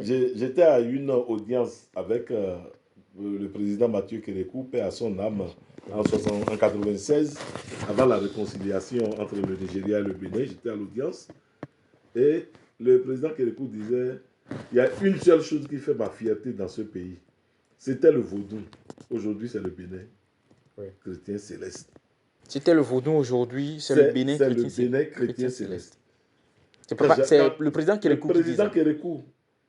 Et il dit, c'est ma fierté ça. Quand je vous vois, j'éprouve de la fierté pour l'église de mon ami. Oui. Et les histoires même révèlent que le président Kérékou a bénéficié d'une guérison ou d'un miracle. Tout le monde a bénéficié de la grâce. Beaucoup. Mais vous pouvez rappeler déjà en une minute, un seul? Oui. C'est toujours bien. On parle de la vie du prophète. En 73, où le président Mathieu Kérékou, fraîchement venait au pouvoir en 72, le 26 octobre 72, recevait toutes les confessions religieuses pour lui présenter les vœux. Les félicitations. Voilà, c'est pour la première fois que Papa Achofa a été convoqué à venir à la présidence de la République. Au palais. Ouais. Il met pied dans le palais. Il regarde en haut, il regarde à droite, à gauche, en bas. Il dit, cette gouvernance va durer sous la puissance de Jésus-Christ. C'était une prophétie. Cette gouvernance va durer sous la puissance de Jésus-Christ. Papa Achofa a été reçu autour de 14 heures, alors qu'il était convoqué à 9 heures. Il était rigoureusement présent. Kérékou a reçu toutes les confessions religieuses du pays. L'Église catholique, les protestants, les méthodistes, les musulmans. Et l'avant-dernière, c'était les religions endogènes. Qu'il a reçues. Et les religions endogènes étaient dirigées à l'époque par Yaoucha Gankwe, feu Yaoucha Gankwe, qui était une nièce à maman Yaman, qui est restée chez Papa Achofa, comme Vilo Mégon, qui a été formé par le Saint-Esprit et qui est devenu visionnaire à la paroisse mère. Le chef endogène là? Le Yaoucha Gankwe. Voilà que les parents de Yaoucha Gankwe se disent ce matin pour dire que le phare a été consulté et qu'elle devrait monter en prêtrise. Elle va devenir prêtresse. Dès que la tradition réclame son enfant. Ne dites pas que je vous ai coupé. Donc ça veut dire qu'aujourd'hui, chrétien céleste baptisé, grade, prix, onction, l'une sur l'autre, et que du jour au lendemain, on constate qu'on devient Da au village, ou bien on devient Renougan. Donc ça veut dire que même du vivant du prophète, ça s'était observé. Oui, ça s'était observé. Et là, c'est dans sa cour même que ça a été pris. Que ça a été fait. Et Papa Achofa a appelé l'Éternel. Il dit, mais Seigneur, ma fille, là. Papa Achofa nous a dit, elle est de respect profond Non seulement pour moi, mais pour toute la cour. À la paroisse mère. Voilà l'une des visionnaires de la semaine de mardi qui est présente. Visionnaire en plus. Et l'Éternel a dit de la laisser partir. Papa est rentré dans la chambre, il a pris une enveloppe, il a mis de l'argent dedans pour lui demander de partir. Mais il lui dit, elle s'appelle Elisabeth, on ne peut plus appeler le nom aujourd'hui pour représailles. Elisabeth, à mon fils à Tromblot, n'oublie pas d'où est-ce que tu viens. Papa lui a dit ça avec l'enveloppe d'argent. Avec l'enveloppe d'argent. Papa a tourné la tête et Papa Djouvi nous a confirmé ce jour-là qu'il était parti pour régler un problème d'électricité. Papa Djouvi, le chauffeur a versé les larmes. La voilà aujourd'hui. Et c'est elle que Papa Chauffard rencontre au palais. La présidence, avec toute la cour, toutes les religions endogènes du Bénin étaient derrière elle, avec le grand parasol qu'on tournait. Et elle avait le gond, elle avait les bracelets en argent. Tout l'accoutrement. Elle est venue complètement en force pour rencontrer le chef de l'État. Et Kérékou a attendu jusqu'au dernier moment pour la recevoir, avant de recevoir au chauffeur le tout dernier de la journée. Quand elle entre, Papa Chauffeur avec toute la délégation céleste était au salon d'honneur et elle voit Papa Chauffeur. Elle s'est arrêtée pour sonner le gong. Et quand on sonne le gong, c'est qu'il y a un grand chef qui est là, ou bien c'est le vaudou même en personne. Son visage a changé. Elle a été prise par le Saint-Esprit. Oh. Et elle est partie directement devant le prophète en chauffeur pour se mettre à genoux. Papa Chauffard ne savait pas qu'elle était là. Papa Chauffeur l'a vu. L'avait vu. Oui, papa. L'avait déjà vu. Oui, Papa Chauffeur savait qu'elle était devenue Yaoucha. Mais il ne savait pas qu'elle était à ce rendez-vous. Ok, donc, oh là là. Donc, Papa Chauffard l'avait vu, mais elle n'avait pas vu Papa Chauffard. Donc, quand elle est rentrée, c'est quand elle est rentrée. Ils se sont vus. Donc, elle est partie directement se mettre à genoux et s'est prosternée devant Papa. Papa a mis sa main sur son dos. Et du coup, toute la sélection, tous les chefs des régions endogènes se sont mis à genoux devant le prophète. Aussitôt.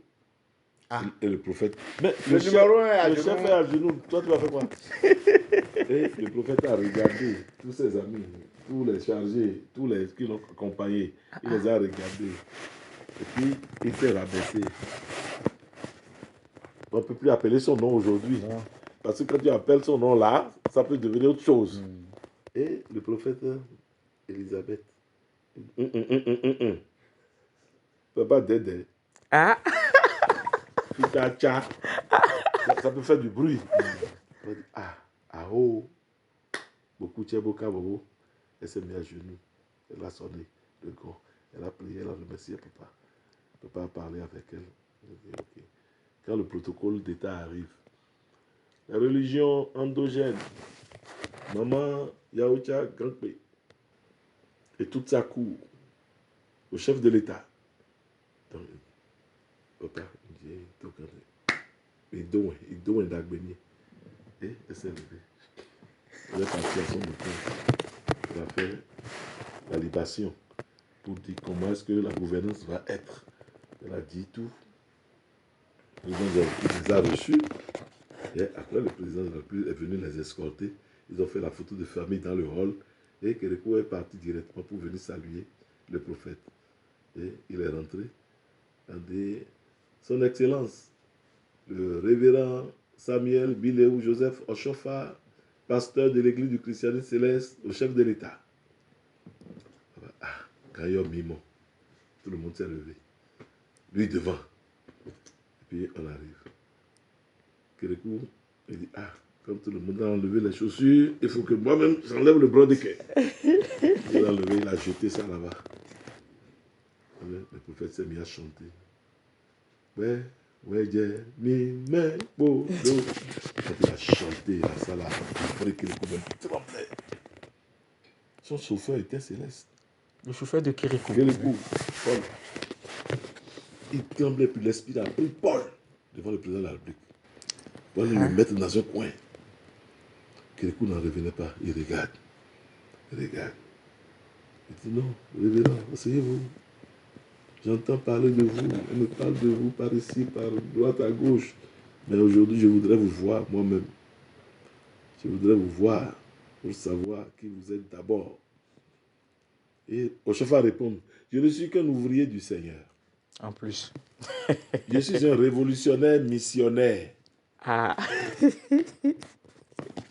Donc, Kérékou, lui aussi, était révolutionnaire. et lui-même, il dit, toi tu es révolutionnaire, mais moi je suis révolutionnaire missionnaire. Missionnaire. Et pour lui faire maintenant la révélation, c'est la première fois Oshofa parlait français, pas d'interprète. C'est la première fois que je suis rentré dans ce palais. Aucun chef d'État ne m'a invité dans ce palais, mais le Christ est descendu dans ce palais. Tu seras un président pas comme les autres que le Dahomey a connu. Tu ne seras pas un président pas comme les autres. Tu resteras au pouvoir, tu dirigeras ce pays pour exclure tout ce qui bâillonne notre pays, le Bénin. Ça, c'est... Il va faire plus de 15 ans. Il va avoir des houlis. Tu t'en irais et tu reviendras. Et c'est toi-même qui vas laisser le pouvoir quand tu seras fatigué. Ce qui s'est observé finalement, c'était une prophétie, pas par hasard. Ça, c'est une expérience que Papa Bassi nous a relayée. Non, attends, il y a Il lui a répété la ça. fin de l'histoire. Et Kérékou, de se retoquer, il dit, c'est pour la première fois que j'entends quelqu'un me dire des choses comme ça. Et Oshofa dit, la paix sera avec ceux qui pensaient à mort dans 1 mois, dans 6 mois, alors qu'on lui avait déjà dit en Corée que dans 6 mois, il lui restait à peine 1 an de commencer par se préparer. En Corée, c'est où? La Corée du Nord. Ok. En Asie, Ah oui. en Asie du Sud-Est, commencer par se préparer. Ils ont déjà dit au président Kérékou. Mais on lui a déjà fait le scanner, tout. Il avait déjà tous les résultats avec lui. Ok, de son mal. De son mal. Kérékou demande, et le pasteur chauffeur demande au chauffeur, est-ce que je peux avoir un mouchoir blanc? Il dit oui. Il court vers la salle de réception, il amène le mouchoir. Et le pasteur se dirige vers le cou du président de la République. Mais Il avait quoi au cou? Il avait un cancer de gorge. Le président Kérékou. Et c'était de ça, il mourait. Il mourait de ça. Ok. La garde a sauté. Parce que, mais, qui peut aller vers le cou de du révolutionnaire? Attends. D'abord, regardez l'œil même de Kérékou à l'époque, c'était pas n'importe qui. Ça a bondi. Et Kérékou dit attention. Et il fait tourner le mouchoir. Et il demande maintenant d'aller enterrer le mouchoir dans le jardin. Et c'est ça qui a été fait. Et il demande de lui porter une bouteille d'eau. On a apporté Evian. Il n'y avait pas les posotomés. À l'époque, il n'y avait rien. Il y avait Evian. Et il a fait ici de croix sur la bouteille, sans ouvrir la bouteille. Donner au président pour qu'il boive. Donnez ça à mon roi. Et Kérékou a bu. Il dit, vous avez bien bu? Il dit, oui. Il dit, appuyez. Kérékou a appuyé. Il n'y avait plus la masse. Wow. Vous pouvez aller faire votre contrôle. Dès que vous aurez le temps, le pays vous est remis pour gérer. Wow. 2 mois après, Kérékou, il s'en va en masse, Pour le contrôle. en Corée. Contrôle, on lui sort un autre cliché, il n'y avait plus rien. Oh là là. Alléluia. Ça veut dire que le passage de tous ceux-là, le sien à lui, c'est pour faire un miracle. Il n'y avait plus Non, rien. le Seigneur rehausse son oin. Voilà. Et Kérékou n'en revenait pas. C'est de là où Kérékou dit, mais attention, il faut commencer par faire très attention. Avec Avec ce monsieur. Et là, il a désigné maintenant son interlocuteur, qui est Papa Tiamou Lucien, qui est son cousin d'ailleurs, comme chef de la garde présidentielle et directeur de cabinet à la sécurité et aide des camps. Okay. Donc Tiamou seul avait 3 attributions au palais. Quand il dit à Kérékou ne sort pas, il ne sort pas. Il ne sort pas. Wow. Ah non, il ne sort pas. C'était toute la sécurité du pays était dans la main de ce monsieur. C'est céleste. Ça, c'est l'église céleste, ça. Vous voyez? C'est Dieu qui est en grand. 96, Kérékou nous a rappelé encore cela. Il dit, mais qu'est-ce qui vous divise? Agba aussi, parle-moi. Parce que toi, tu es mon compatriote. Qu'est-ce qui nous divise? Pour que vous ne pouvez pas vous mettre ensemble. Donnez-moi vos mains. Et Papa Bana remet la main. Papa Agba aussi remet la main. Saluez-vous devant moi. Elle dit, je bénis au nom du Père, du Fils et du Saint-Esprit. C'est Papa Kérékou qui dit ça. Ah oui. Les photos sont là. On était témoins de ces événements-là. Vous voyez, la mission qu'on a confiée à Oshofa est une mission tellement grandiose. On ne peut pas décrire, on ne peut pas avoir une journée pour tout entière pour parler de lui. Donc c'est une mission. Lui-même a dit, c'est pourquoi il était référé vers le synode de 75. Il dit, même après moi, le Seigneur Jésus-Christ va continuer à opérer les miracles dans son église. Donc quand vous entendez tout ce que nous on entend là, je dis, les gens sont en train de se perdre. Le chrétien céleste, c'est le seul qui ne doit pas être syncrétisé, parce que c'est la base même de la création de notre C'est ça, justement. Alors, quand les gens pensent qu'on peut trouver encore quelque chose pour pouvoir gérer les autres, c'est faux. Non, Ils sont perdus et ils sont en train de sortir de l'église du christianisme céleste doucement. Et le moment va venir, vous serez surpris de ce que nous allons voir. Oui. Que Dieu protège son église. Que Dieu protège son église, et avant que Dieu ne protège l'église, il va falloir que ceux qui font partie de cette église puissent se réveiller et comprendre que cette barque dans laquelle il se retrouve, cette barque qui a été confiée à Joseph Oshofa, c'est une barque qui lutte contre le syncrétisme, ce qui est très important. Et nous allons finir avec vos derniers mots sur cette émission, mais avant, je voudrais que Papa Aza nous dise. Tout à l'heure, j'avais dit que beaucoup des téléspectateurs disent, sinon ça bavade en leur sein, de ce que l'église du christianisme céleste, c'est l'église de Papa Oshofa. Et tout autour de ce plateau, on vient de démontrer que c'est l'église de Jésus-Christ. De la même façon, ça bavade aussi sur la grâce, que la grâce, c'est Papa Oshofa qui l'a amenée. Dans la forêt, oui. Que papa même a dit, j'ai entendu l'olé, qui veut dire la grâce. C'est notre Seigneur Jésus-Christ, c'est lui seul qui est détenteur de la grâce. C'est lui qui a encore de la grâce. Donc ça rejoint Papa Agbassi à travers le son qu'il a désormais commencé par écouter. Par rapport à notre papa, Père à son âme, le prophète fondateur. Oui. Papa est une confirmation de la grâce. De la grâce. Quand on dit le Seigneur a utilisé tel pour telle chose, le Seigneur a sa main sur telle personne, papa en est une confirmation vivante. Ça marche. Chers téléspectateurs, ce que je voudrais que vous sachiez, puisque nous sommes déjà à thème de notre émission, Papa Agbassi, vous avez un mot? Oui. Vous allez résumer en 30 secondes, je vous prie. Je vais résumer. C'est un document que j'ai sorti dans des archives. Oui. Papa Oshofa, chaque année, oui, la République célèbre des personnalités. Chaque année. Et tous les 1er août, voilà, Papa Oshofa est toujours dans les personnalités consacrées. Regardez un peu ce que le secrétaire du gouvernement, Wilfried Léandre Ngwedi, qui était journaliste en chef à l'époque d'un des journaux. Aujourd'hui, c'est le porte-parole du gouvernement actuel. Et écoutez ce qu'il dit. Il dit, je ne sais pas si tu peux bien lire, il dit, l'Église du christianisme céleste, à travers ses œuvres, c'est lui, en effet, qui est le père fondateur de cette Église, qui a estimé partout dans le monde, c'est là, indubitablement, l'un des meilleurs apports du Bénin de nos jours, en tout cas à la civilisation universelle. Ça, il parle de Papa Oshofa, puisque sa photo est là. C'est lui. Sa photo est là. Il dit indubitablement, voilà, il a estimé à travers le monde. Voilà. Et chaque année, Papa Oshofa c'est une célébrité. C'est une célébrité. Et que nous, les célestes, même, ça confirme que c'est la caricature de la grâce même. Et pour la grâce, de Jésus. Je voudrais finir pour la grâce. Je ne sais pas si vous avez eu la note de Pape Jean-Paul II en 82. Oui.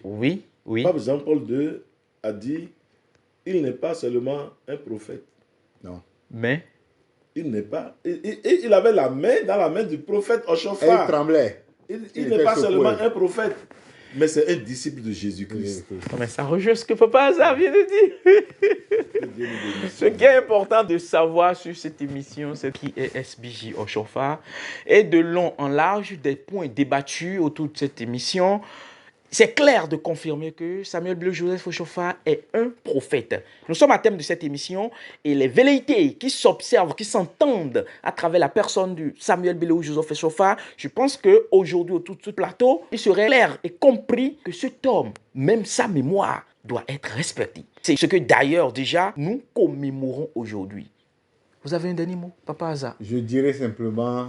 Nous remercions le Seigneur. Regardez droit. Je remercie le Seigneur qui nous a fait aussi témoins de tous ces événements, pour la grâce qui nous a fait de participer à la mise en place de son royaume sur la terre. J'espère que Papa Agbassi ne dira pas le contraire. Papa Agbassi aussi, ne disant pas le contraire, il va nous dire son dernier mot, mais qui sera résumé en 30 secondes parce que nous sommes déjà à thème du temps imparti. Merci pour mon Céleste Voice, ça grandira.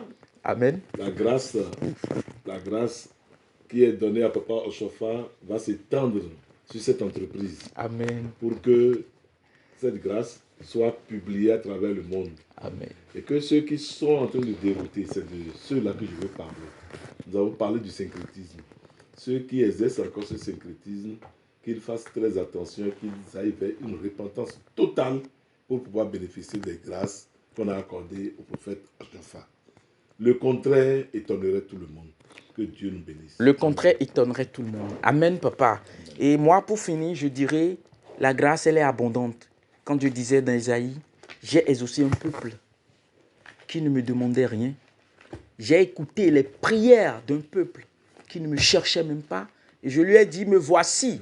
Et je me suis fait voir ce peuple. Et c'est ainsi que ce peuple de Dahomey a connu un homme qui a été missionné par Dieu. Cet homme a fait l'objet, je dirais, de cet entretien aujourd'hui. Et d'ailleurs, la mémoire de celui-là, nous sommes en train de la commémorer. Respect pour sa mémoire. Et nous prions Dieu de rester avec son Église comme il est déjà et de changer les cœurs, d'aider les cœurs à ce que ce qu'il défendait, à confier cette mission à cet homme, que cela soit honoré au nom de Jésus. Amen. Shalom, nous nous retrouverons plus tard, si Dieu le veut bien.